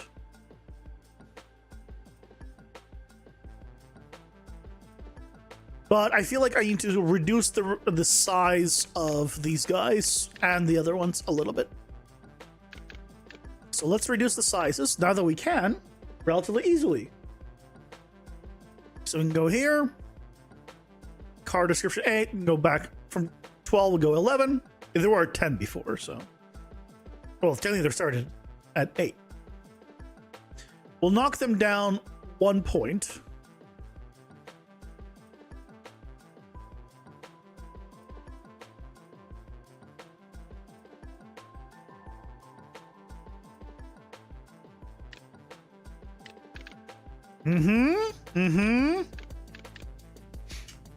Yeah, it feels better. Let's see. Still got a bit of space here, which is good. I feel like these should be even smaller again because the idea is to fit 3 rows of them. Oh, you know what? It's doing it. The image is using the size of the default. So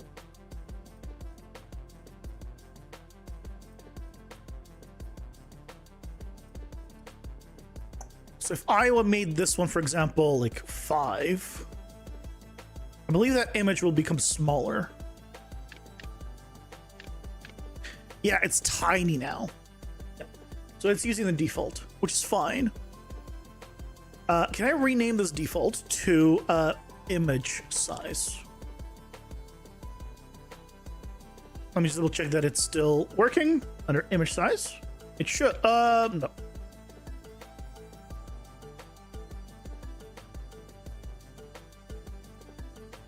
Why isn't it working? I thought we just take the first one, but maybe it's looking for default specifically. Okay, that's fine. Let's make image maybe like 8.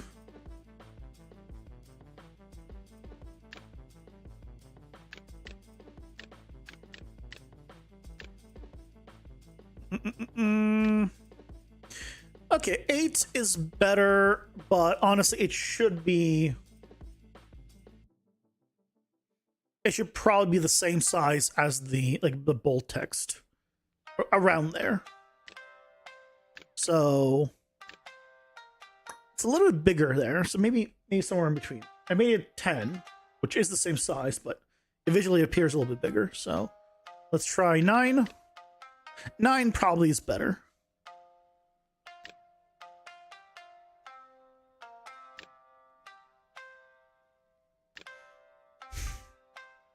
Do I have an extra space hard-coded there? I was playing around with that. So did I end up putting that in?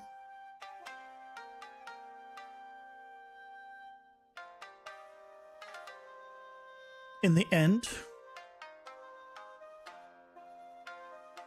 Yes. There is a space there. Let's see if we remove it.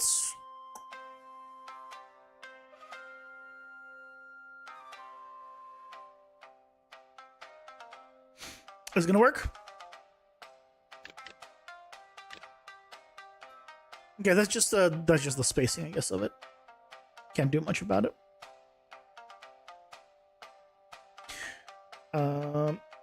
Oh, you know what it is? It's because I have a space after the variable. So I bet I can reduce the spacing of that. What was the? I should take my note. It's lifesteal.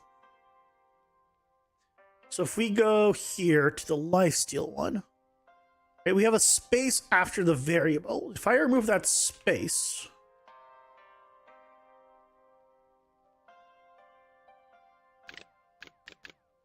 yeah, it removes the. Right, it doesn't look like a double space anymore. So instead of that, what I can do is grab the extra little bit. So if we come here, we can search for space var. Oh, but they don't always have a space afterwards. Because there's a period afterwards, or it starts with one, we won't have a space necessarily. So what I need to do then is in the text, remove spaces. So for example, if we look at here, why does the zoom not work? Right, we have a good amount of spacing here between the 25 and the arrow, right? If I go ahead and remove these spaces,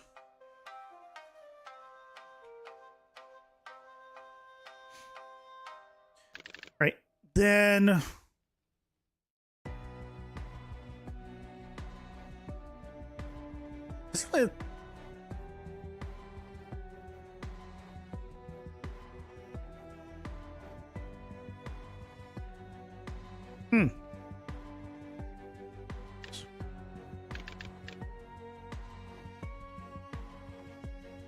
doesn't really seem that much smaller.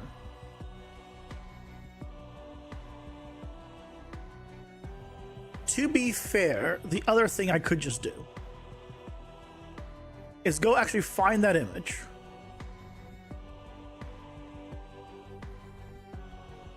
And I believe I have a bunch of extra space on the sides, which I do not need. I should crop this better. It's just a 512 image I grabbed online. So Let's crap it.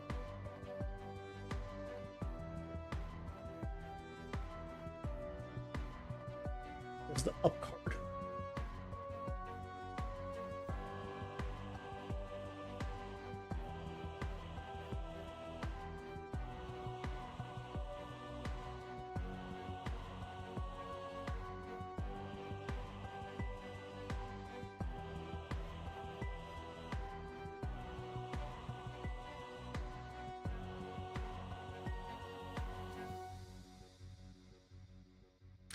If I just did this, saved it,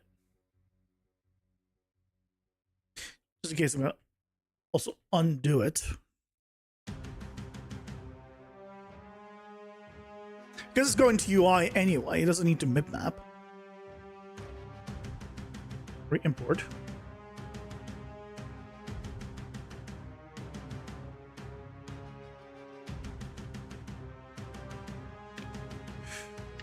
Ah, that's why it's the way it is.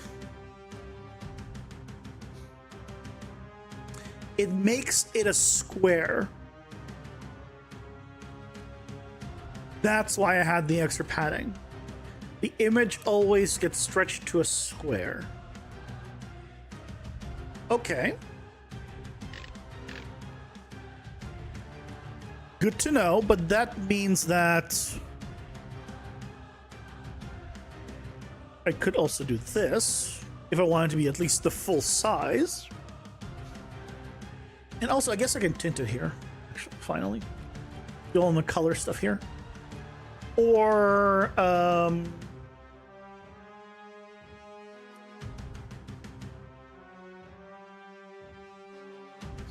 just want to desaturate it. No, let's do, not the wrong one. Hue saturations. I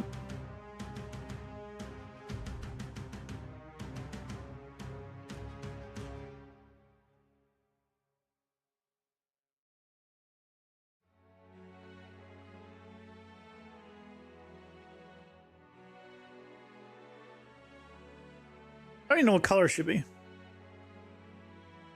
That's a nice one.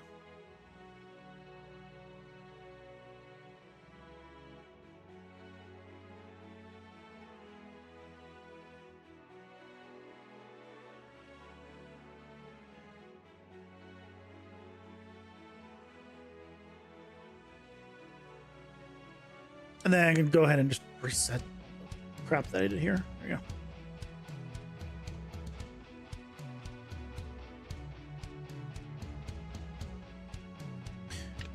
So there we go. So it automatically comes effectively with padding. I wish it didn't.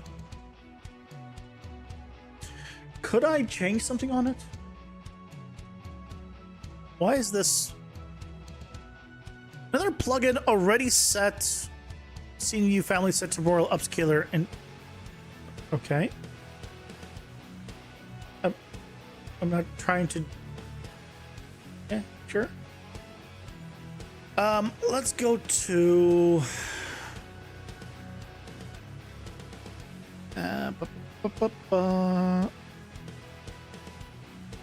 here. All right, image size doesn't do anything.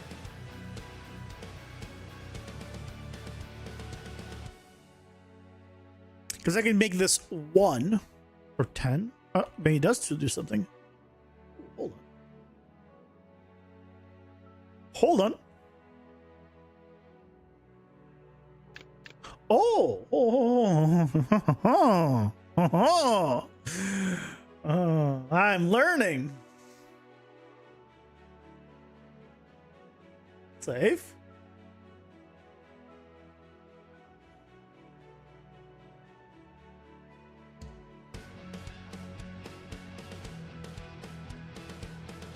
Re-import. So it is. Hey, Sadarks, welcome in. How's it going? Hope you're doing well. We're learning size matters always. Size always matters. The only people that ever say size doesn't matter are people that don't have the size. Size always matters. 322 by 512.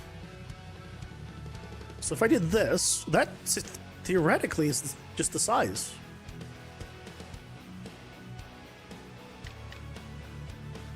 Yeah, yeah. That's how it should be. The only thing is, and I don't know how to get around this one.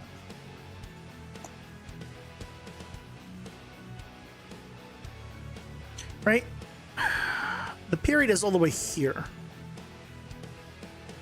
Right? There's still a gap there. Like, it's not the end of the world. But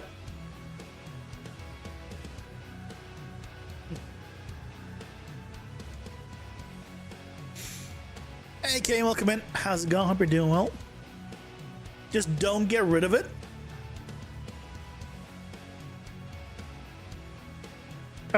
I wasn't going to.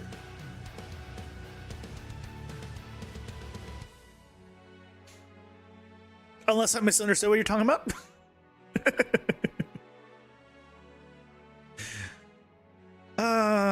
I wish there was a smaller gap here. This is critical chance. Unless I have a, it's possible, I guess, I have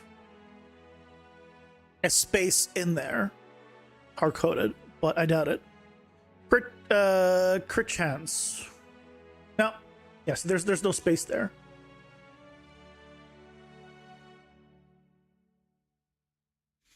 Don't know how to get rid of the gap of the dot?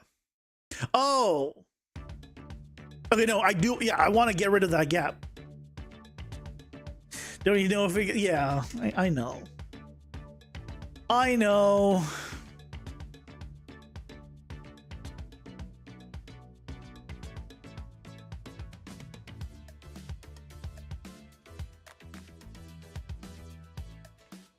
Just change the formatting on that.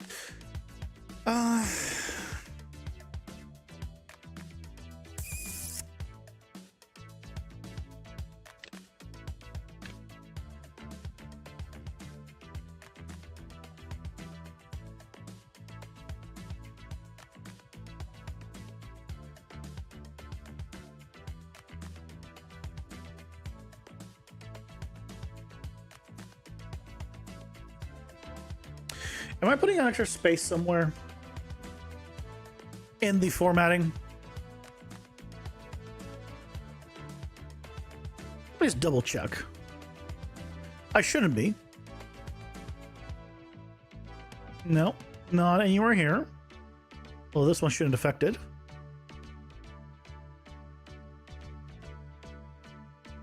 No.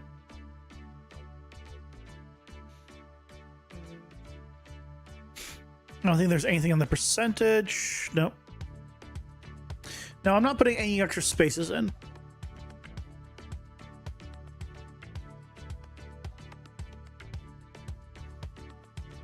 That would have been a nice thing to find out, though.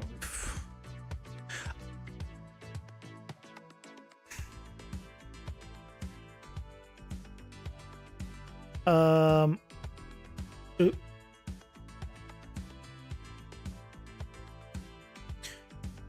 Wait, what is this?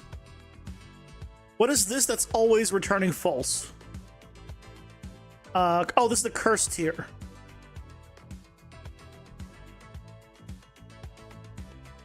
The cursed tier is special. This is regular tiers. Okay. But if it's always no, that doesn't still make sense. Then why do I even have this part plugged in? Something's up here.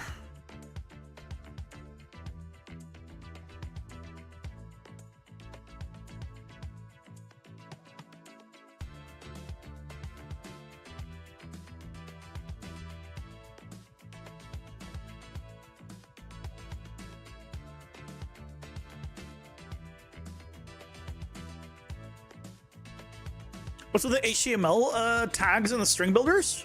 I'm using them as variables. That's how it automatically populates my values.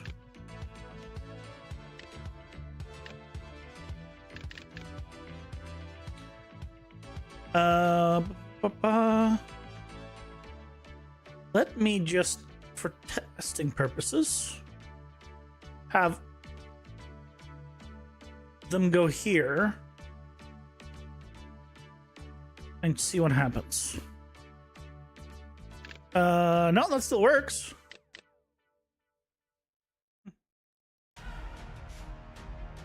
So I guess I don't know what that was all about. I'll find out how it's broken later on, I'm sure.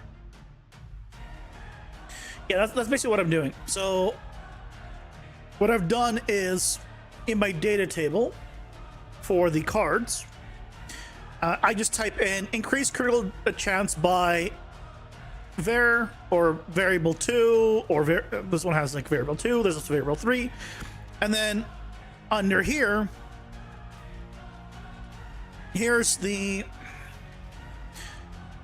information about the tier, the variable 1 information, the variable 2 information, the variable 3 information, and their values. And based on the tier it is, and based off of what variable I'm looking at, it auto-populates from the data table.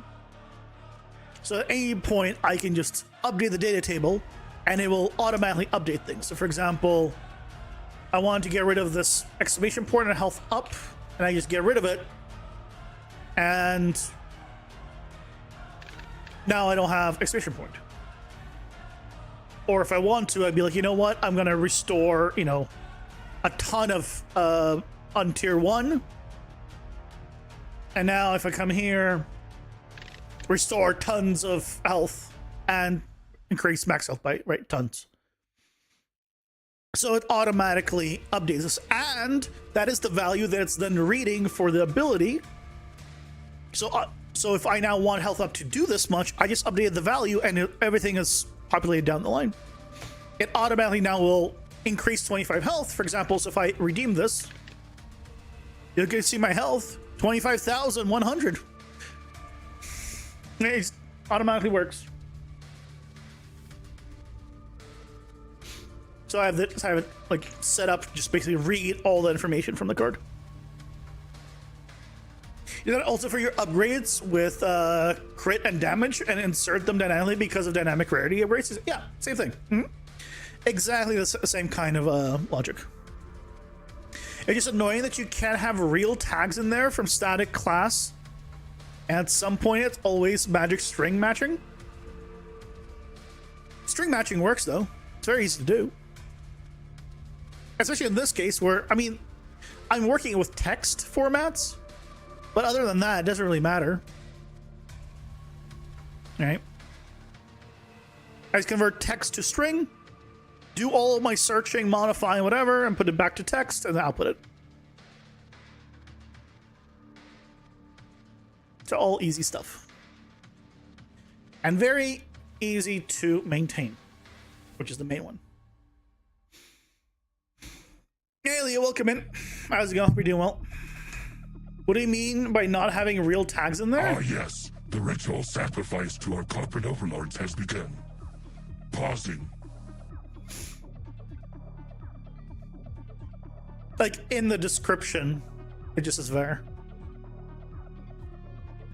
It's error point. You could mistype and write damage instead of damage. Yeah, well, that's why you don't do things like damage. That's why I just var 2 and var 3. You can't really mistype that very easily. I could make it as simple as just in brackets 1, 2, and 3 and just bypass the word var entirely and just make it literally number 1, 2, and 3 with carrots. Right? I can make it super simple for myself.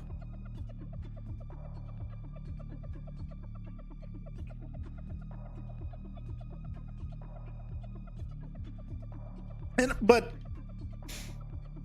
depending on what you're doing, of course, for me, it's super simple.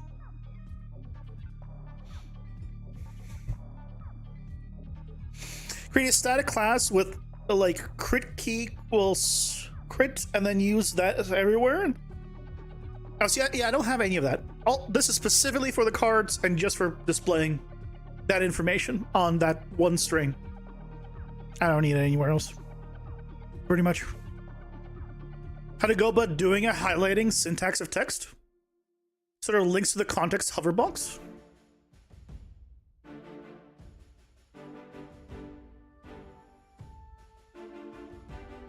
When hovered over a specific part of the text. I don't know how you would do a specific. You can't really hover over a specific part of text. You would need to do like inline widgets with text, and I think there's plugins for that. But that's what you would need to do. You would need to have widgets inline, basically, that are, yeah. Somehow. You can probably do it yourself, but yeah, that would be a pain in the butt.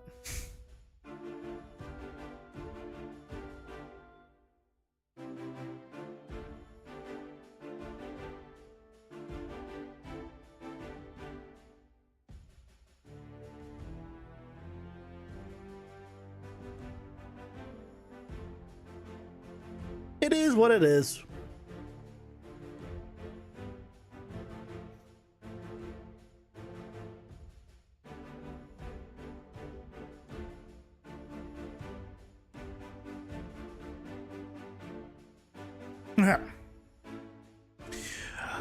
Now, so that is all work. So we now have, right, all of our stuff split up. This is nice and clean. This is nice and big. It's too big. Debatable. I feel like this should be smaller because it fits with 2 lines, but I want it to fit with 3 lines. Oh, but oh. I need this arrow to scale with the size of the main text. Okay. I think we can do that still with the same setup. So we would need to do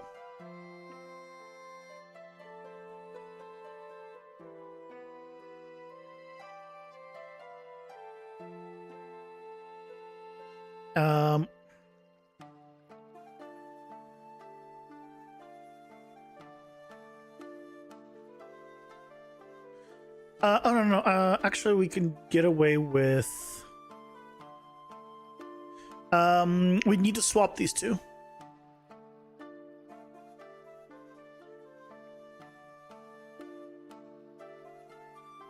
So basically it will go back to the same format as the other one.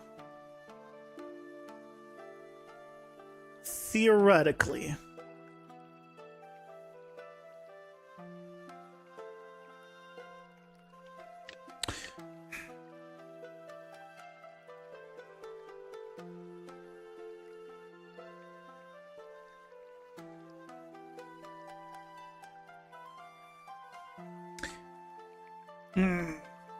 Not quite. Not quite. Okay, let's do some tests. So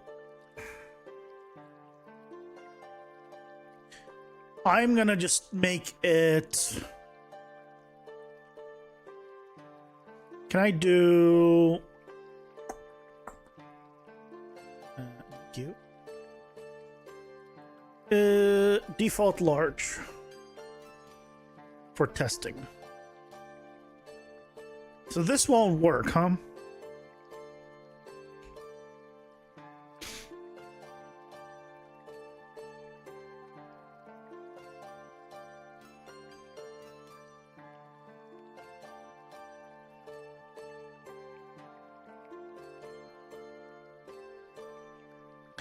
No. Shit. Okay.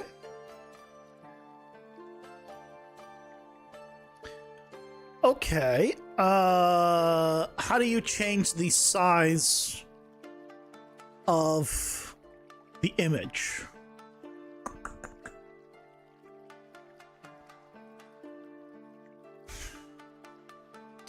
Okay, let's find out.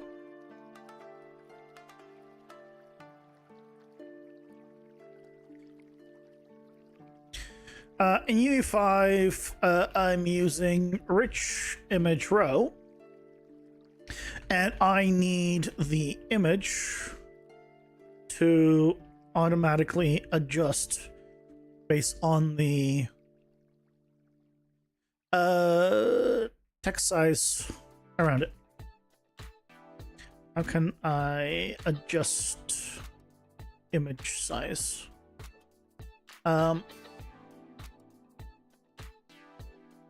Dynamically.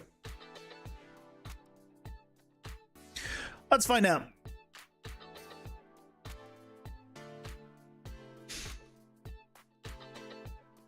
Inline images automatically scale to match the line of the surrounding text based on the current font size. That's primarily a way to get the adjusted base. Blah, blah, blah. If the text uses larger text via style, like image scales up to fit the taller line of text.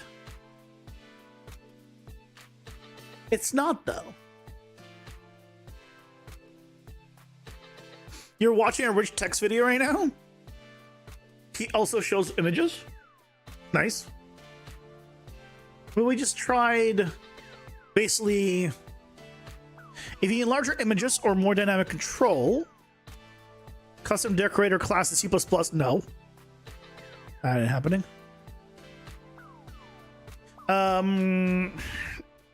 It seems to grab the default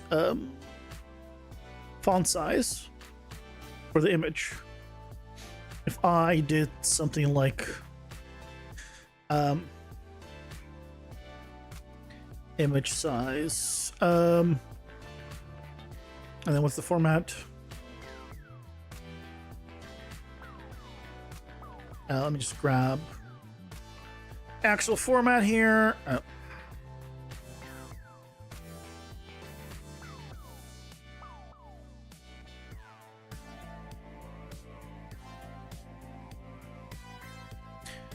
Then it doesn't use the size of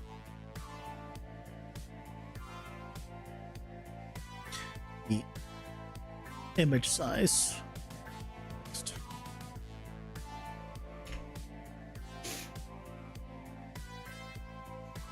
Do you know rich text had that level of formatting? Or finding out. That's expected and unfortunately limited behavior of the built-in rich text block decorator in UE5. The inline image size is always scaled to match the line height, which is primarily determined by the font size of the current text style. A style is applied to the text run containing the image tag. If the image tag is placed inside a stylus section, image size, text, or text, it should use the font size defined in the image size style row. Yeah, should is the key word there. We just tried it and just broke. If it's falling back to default style, well, I guess it didn't fall back to default style. It fell back to text. Right?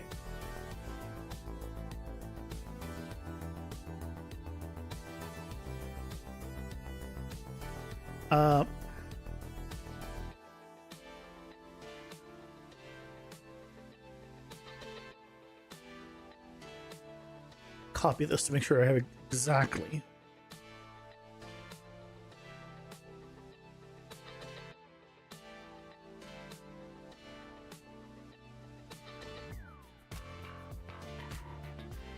All right, that's very wrong.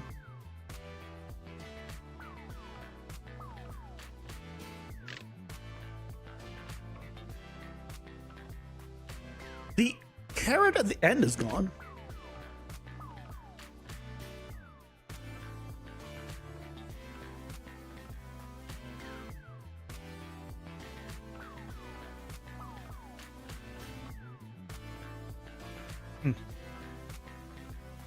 What if I did this?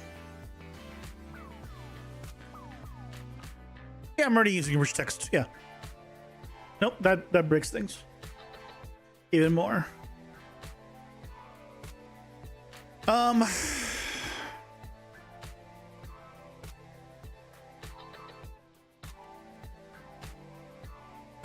I'm using, and instead of going to default size, it just breaks the image part and makes it large text.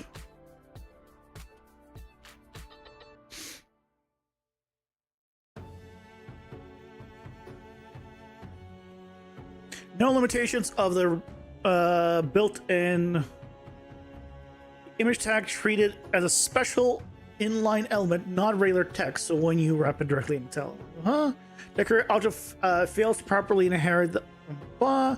Instead, the image run may fall back to the default text style. Okay.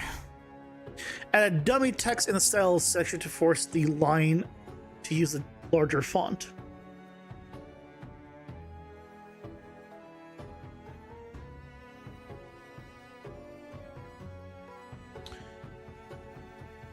Okay.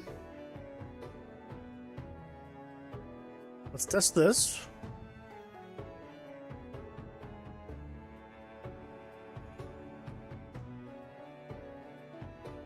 Default large is not an image. That's the text formatting. I wanted to use I wanted to use I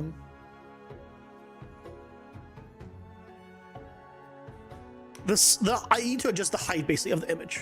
So if I use a text that is very large, I want the image to be large.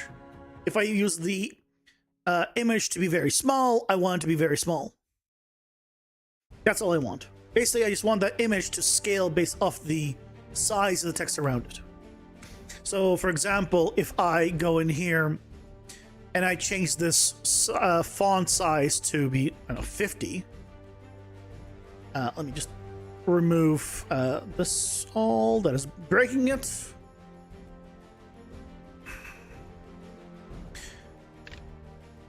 Okay, maybe I made it look a little too big. Too big of an example. Let's make it like 20.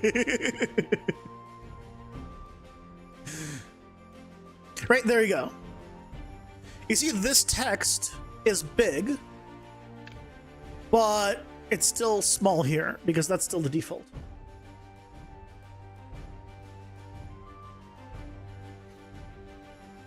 So you might think, okay, well, I'll change the size of the thing below next to it.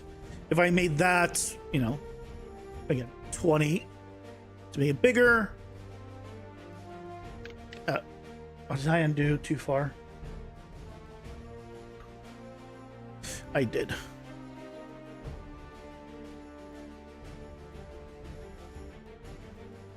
If I make the bold part bigger,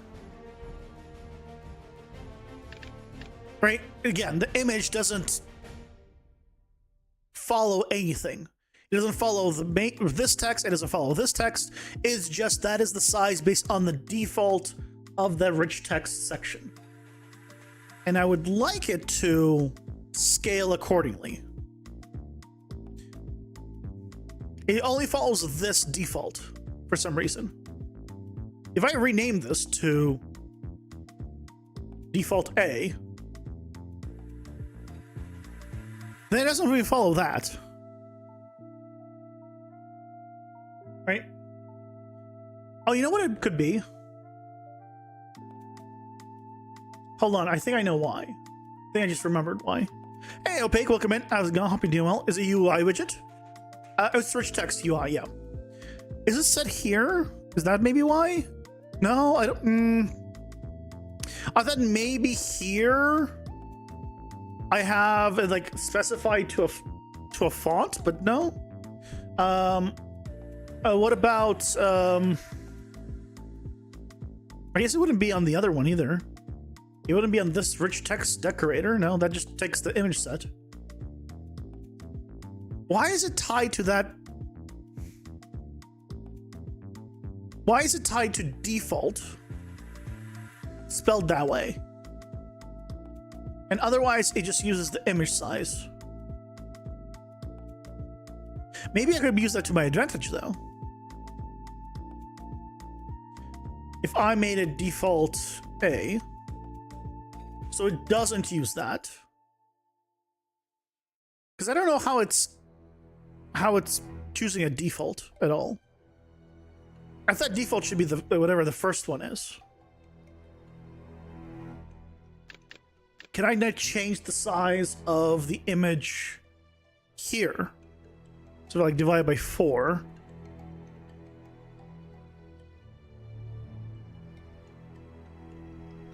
No, so that has no effect on it. So it is using now some other thing.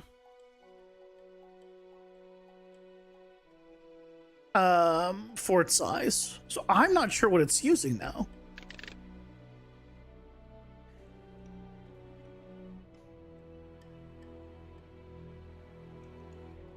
Maybe it's using default large? It's probably using default large.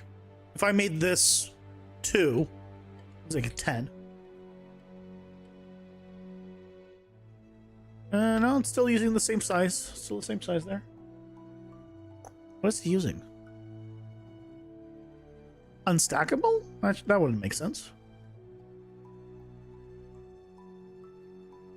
No?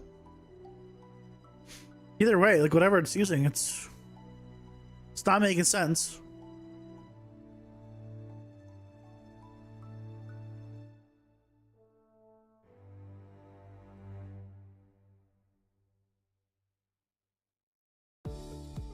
I make 3 of these all low numbers.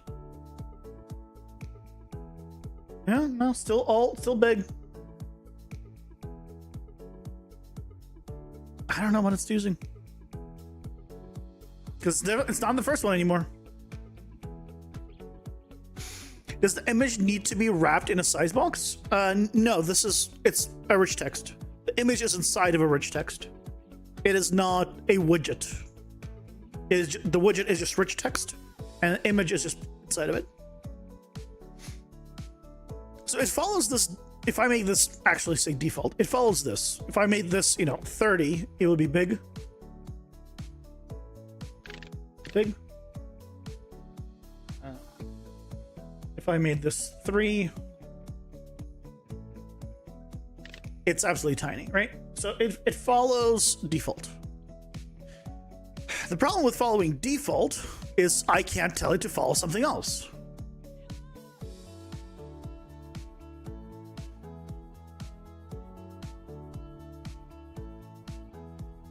Why?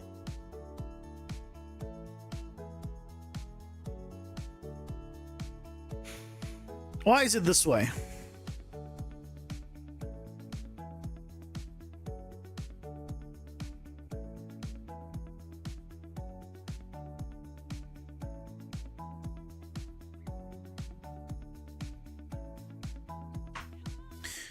Only reason why this is an issue at all, it's not really an issue, but why I want it is because this font is bigger, this is smaller. If I want this arrow here, it appears too big. See if I can have, where's the, here, right? That arrow is the same size here and here, but it is considerably visually bigger here than here. Like, relative, right? So, what do we do?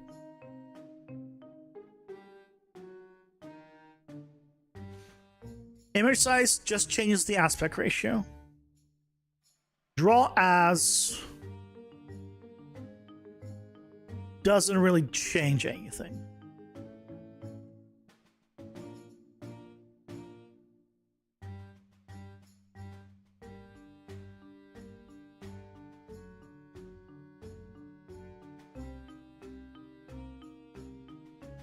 Or did just a box doesn't do anything. Border. Yeah, no, nothing's gonna change here. Well, yeah, that one's gone, but that's because it made it a border.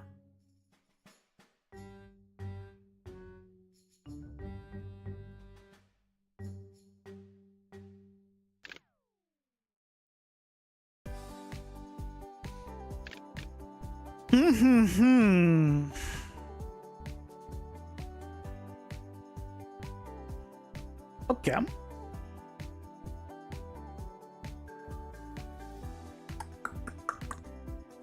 What are my options? I can't have... Oh, wait, hold on. Can I have multiple? Can I have multiple image decorator things?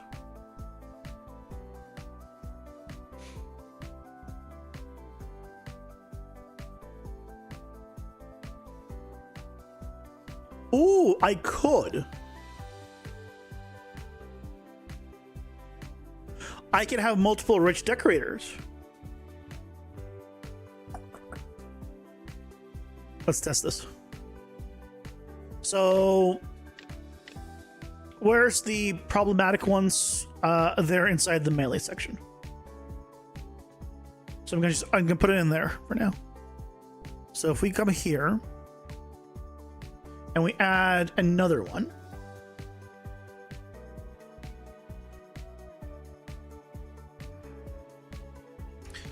Doesn't really matter. And then just duplicate that as well. Put you in there. And then this one.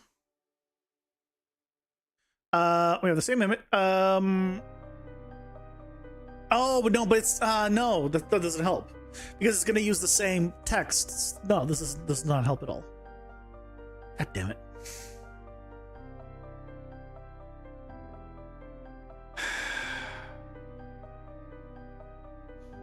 I need multiple text formats, basically.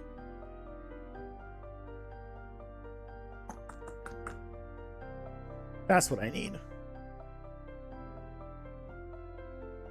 I basically need multiple style sets, which I cannot have.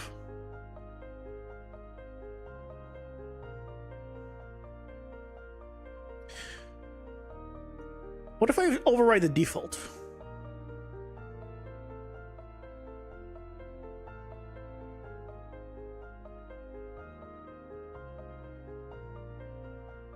I'm only overriding the default. I'm not overriding everything. I don't like how long it's taking to compile, me overriding the default.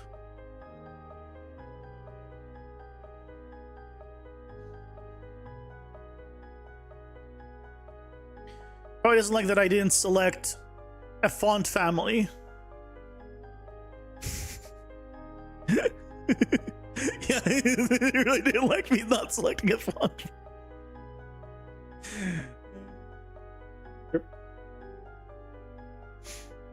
Maybe use a grid panel? It's text. It's not images. It's text. I can't.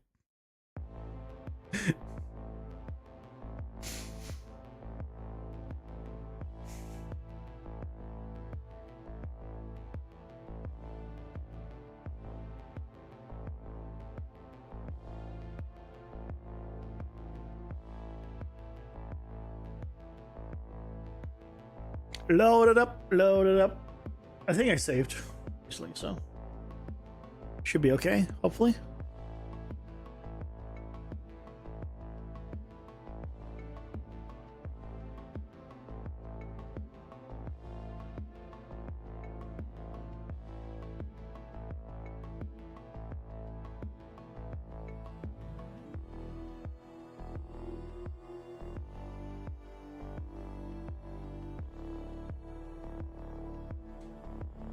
Load, please. There you go. Oh, right. Everything's going to be in a different order now.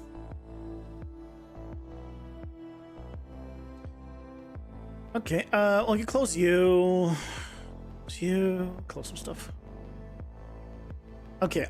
If we go back to here, melee. Yeah, I'm gonna turn on the override. Actually, let me just double check everything is fine still.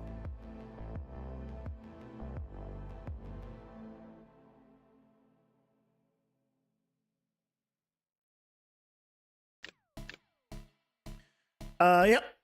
Oh, looks fine. Yep, okay. So what we're gonna do is override default style. This time I'm going to select. Oh, there's so many. Which one is this? Engine fonts. Okay, that's one. Sure. Default size 32. Compile. Okay.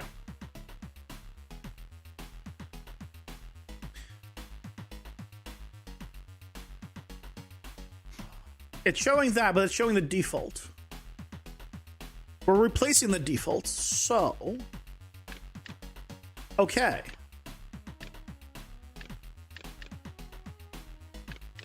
Does that mean... Aha!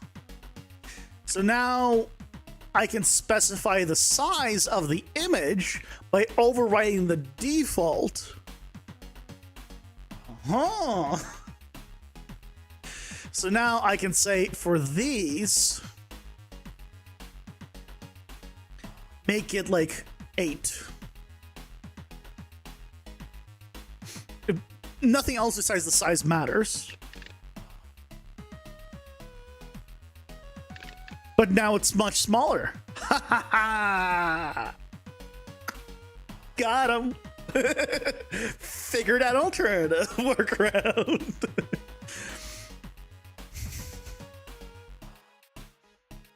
I don't like that you have to put the size in here.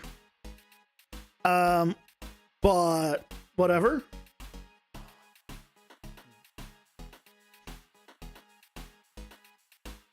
So if I just go to range and all,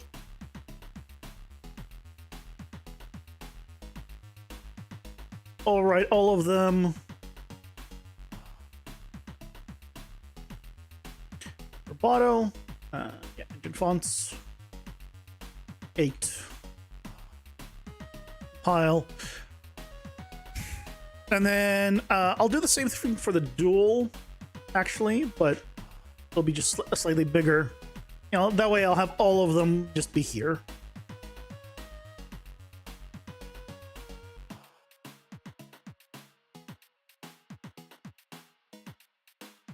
Ten.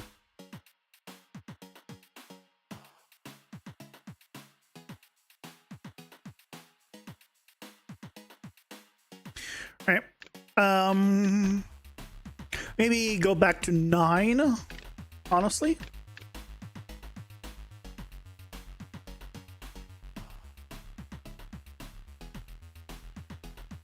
These are all 8, maybe even 7. Let's see. It seems like to have some sort of tooltip hover on text would require a bit of C++. Yeah, I'm not surprised. I saw plugins for it, though. The last time I checked, though, they weren't... well, this was before 5.7 came out, and they weren't on 5.6, the one I was looking at. But, you know...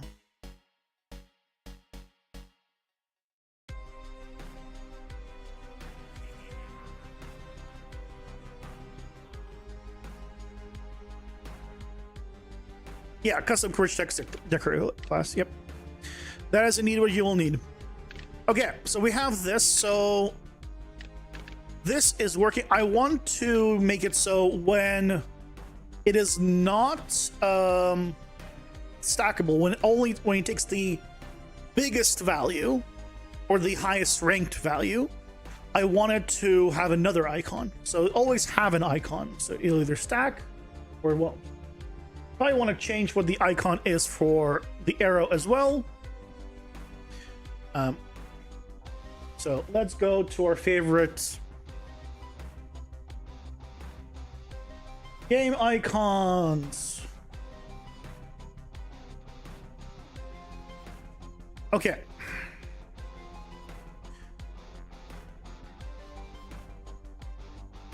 I mean, we could do with like a regular stack. I love how I just type in stack and the first thing that comes up is 32 tentacle icons.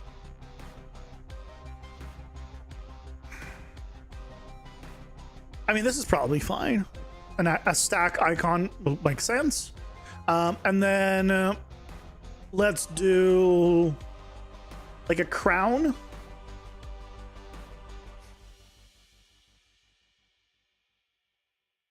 Something like that just means like, hey, it takes the highest one.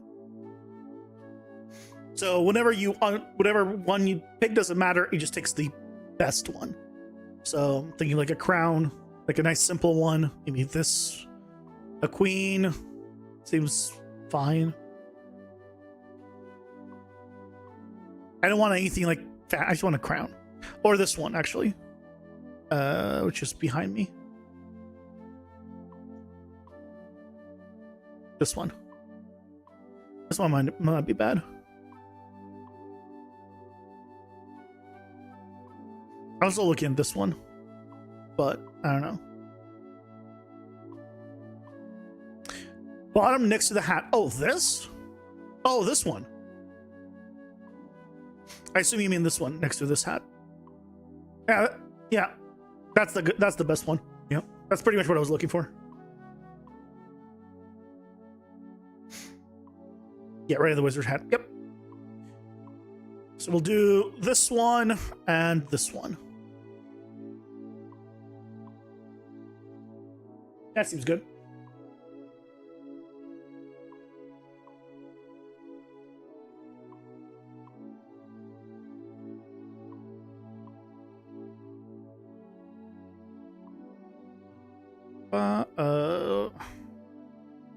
Open source location. Let's shove it in here. It's fine.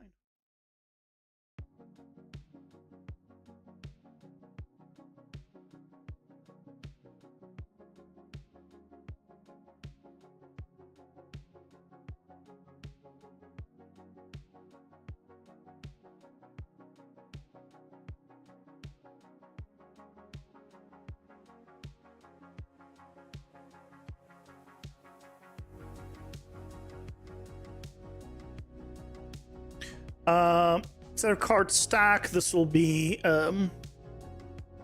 highest here.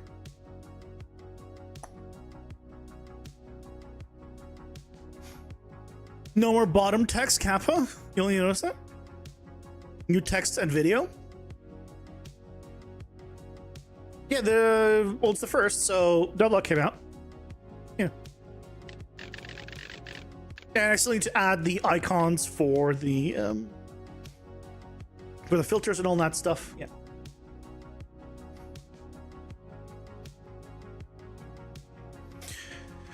Let's just go ahead and make it chromad.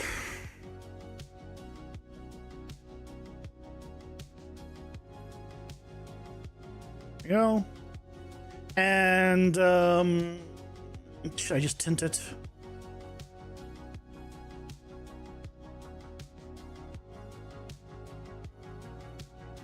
I guess I can't tint it because it has actually vibrance adds.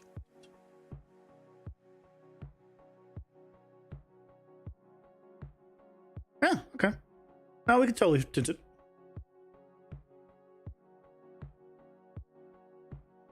I'll just change the values here.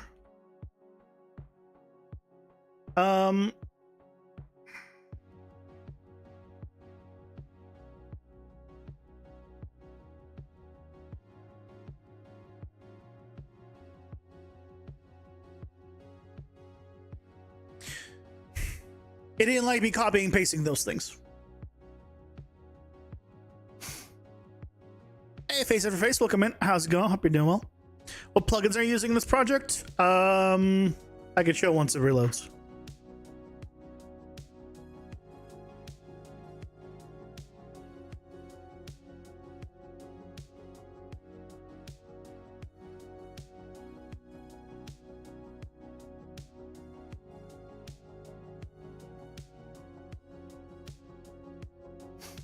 Forgot to do the Unreal, yeah, the manual way. Damn it! The settings got reset.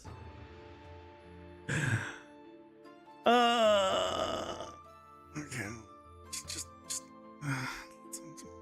grumble, grumble, grumble. Hold on. This is a 2. Vibrance at 1. This is like 0.2.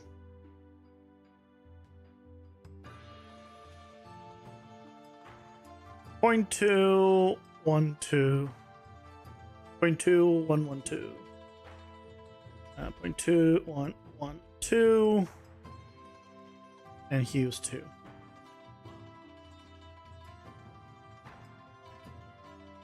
Okay, save. Okay. 1 sec. This is... Okay. Plugins. Dungeon Architector, Flex Partition, FSR, XESS, and DLSS. Paper ZD, and Tab Restore. Tab Restore is just for actual usability stuff. But everything else is actually being used in the game. That's all I got.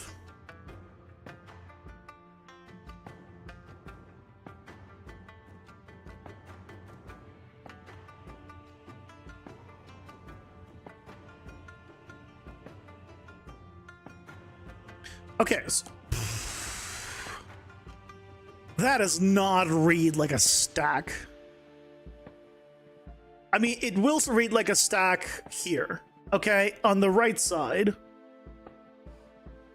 you could see that it's a stack. But a smaller one, you definitely can't.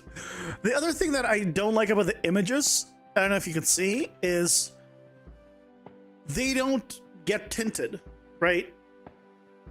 So I need to do tint a different way. I need to figure that out.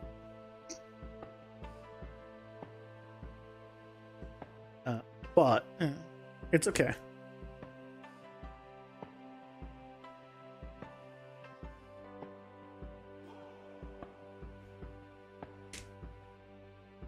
Yeah, Screecher don't know most of them, to be honest. I mean, you don't need most of them, to be honest. You got projectile system working. You need to extend the in-between thin line. To extend the in-between thin lines, you can keep the same shape. Just thicken the line, the thin lines and cut out. Oh no, I think it's fine. For now, it's fine. The main thing is we're going to go here, and then here. So this one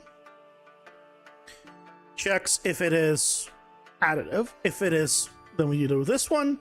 Otherwise, we still need to do an append, but we need to append something different. So false still appends, but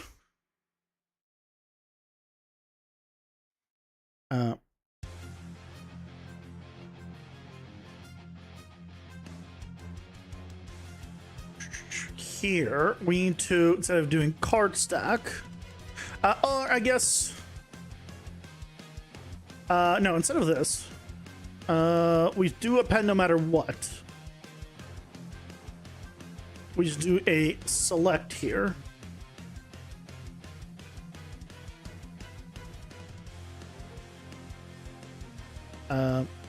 Based off of this. If it's additive, then we're doing... Oh, that's literally what I'm doing right here. No. It's not that I was thinking. I wanted to do select here. That's what I wanted to do. So this is happening no matter what.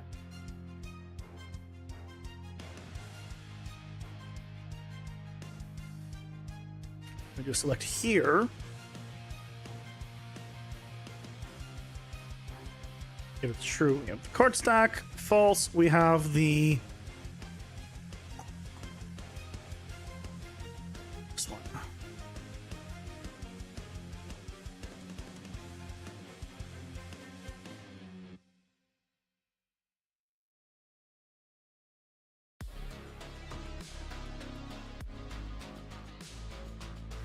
Because no matter what, it needs to append at the end.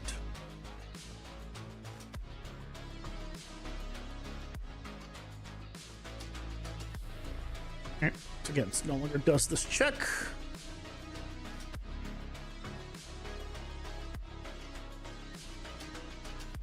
So this goes here.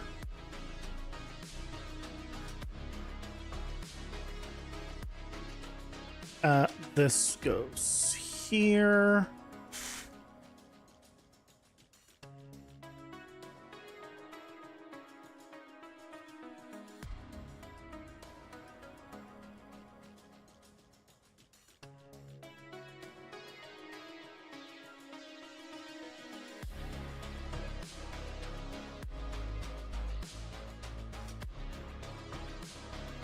Assuming I didn't break everything.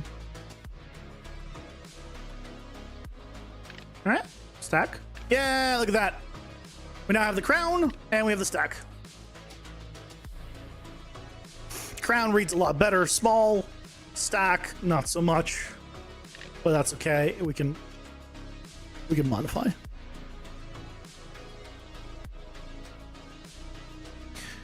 You're probably over-engineering the projectile system to genuinely be able to handle multiple different movement, but it should facilitate more dynamic projectiles for abilities. Nice.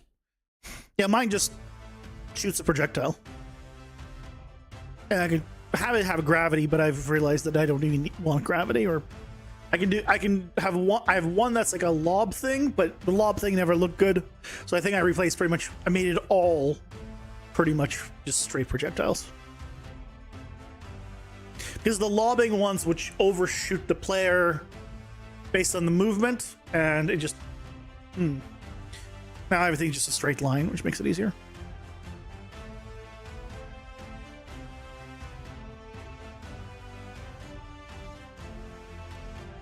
Okay,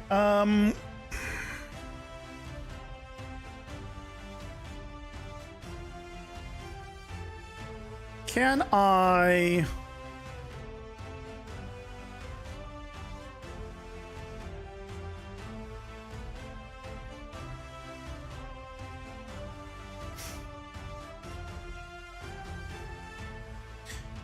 I select or expand my selection?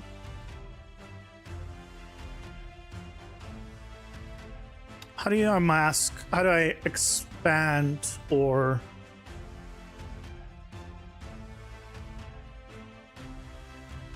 contrast the selection? There's no select layer.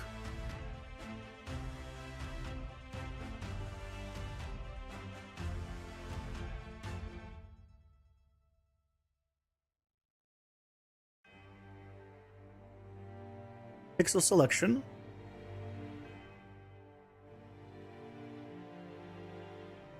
Grow shrink. There it is.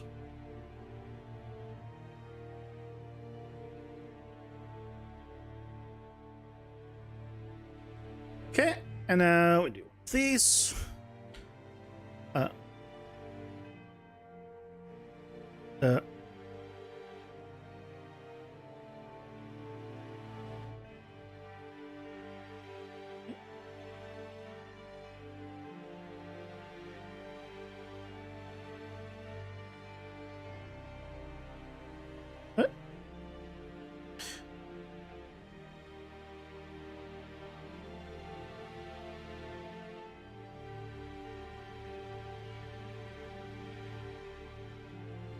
Wait, what?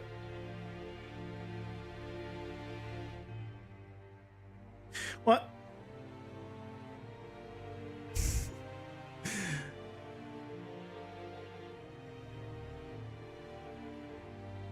Wait.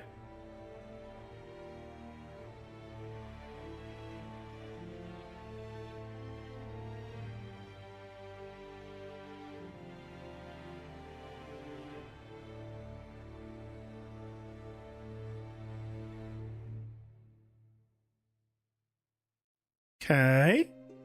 I invert. There you go. Okay, I don't know what happened before. Save. I don't know. I still get messed up with the vector pixel thing in this software.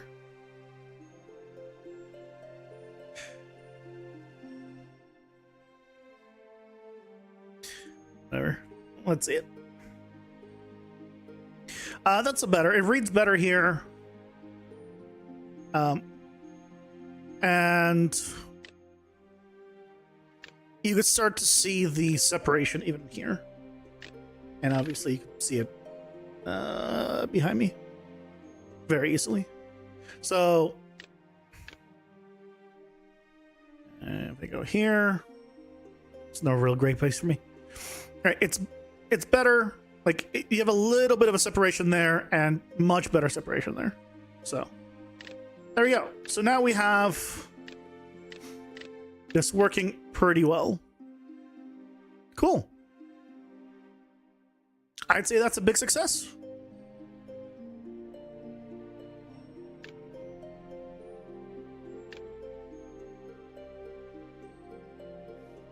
So I think tomorrow's Friday.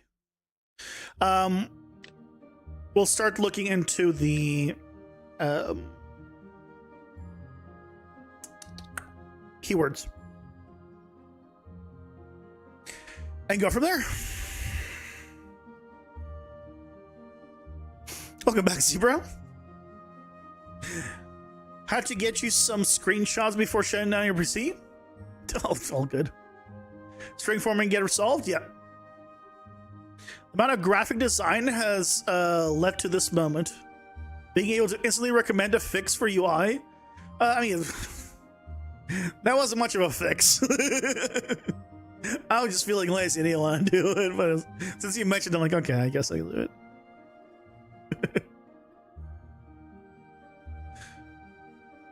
What I do today in total, overall? The hell did I do today? This is like asking me at work. Like I don't know what I did today.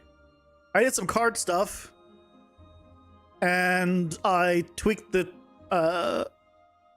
sprint.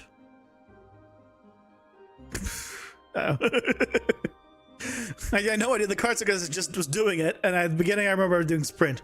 What else did I do today? I don't remember. As long as it doesn't really matter to me what else I did. I was being productive, so that's all that matters to me. What I actually did, like I don't have a bull, but I did this, I did that, I did that. I remember at my last job, like someone asked, like, "Hey, what did you do?" I'm like, "I don't know what I do." Like when I get a task, because they want like, what did you actually do to write down? Okay, this person's working on this person's working on this. Like, I work on the environment. I just see a problem and I just go do it. I don't think like, oh, who's assigned to this? No. This is a thing that needs to be done. I just do it. I don't need hand holding. I don't want hand holding. I don't need overseeing. You tell me where the problems are and I just fix them. So I'm very bad about, oh, what are you working on? What did you do? I don't know. I made progress. That's all that matters to me.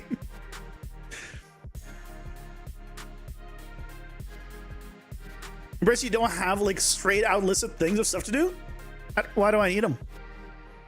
I see the game, right? I'm making it. I see there's so much stuff I need to do, but there's certain things that just are pointless to write down, right? Like for example, I know that I need to add the keywords because I haven't yet. I don't need to write that down because as soon as I open the cards, I can immediately see that I need to add that. The only things I need to write down are things that I would leave for much later that I need to that I might forget.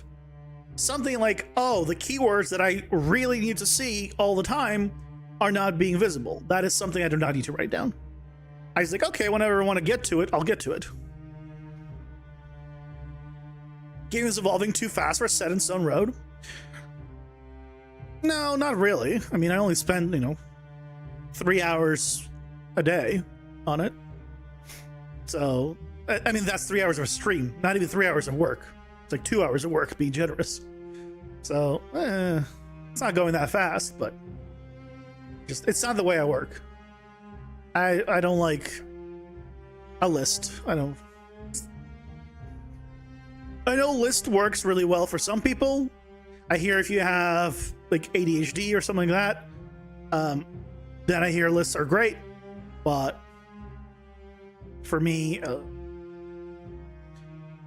because I look at something like, okay, I look at one thing and then I'm like, okay, I want to do 20 other things. Do I not put 20 things on the list? My list would be like pages and pages long, and that's just going to discourage me. Like, that doesn't help me. That just makes it worse.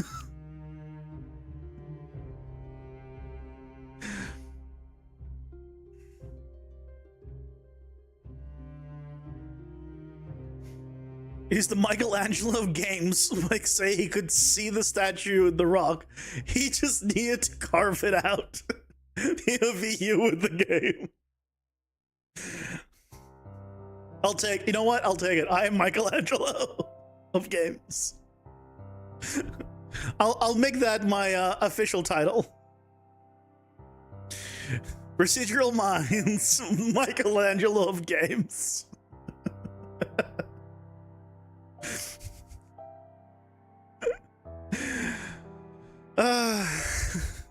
Yeah, UX bio. No, YouTube bio. Come on. We gotta start on YouTube. No one cares about X bios. I don't care about X bios. I don't even know what my bio is on there. Procedural Michelangelo. Procedural Michelangelo of games minds. But guys, I hope you all have a wonderful New Year's. Happy New Year's to all of you. Hopefully this year will be better than the last, as we always hope. And hopefully whatever reasonable New Year's resolutions you have get fulfilled, and anything you said as a crazy thing, like trying to exercise every day that everyone knows you would fail at, well, you're gonna fail, so we're not even gonna pretend like that's gonna be a thing. But if your stuff is reasonable, then I hope they all get fulfilled. Happy New Year, everyone. We'll be back tomorrow for some more game dev. Take care, everyone. Bye-bye.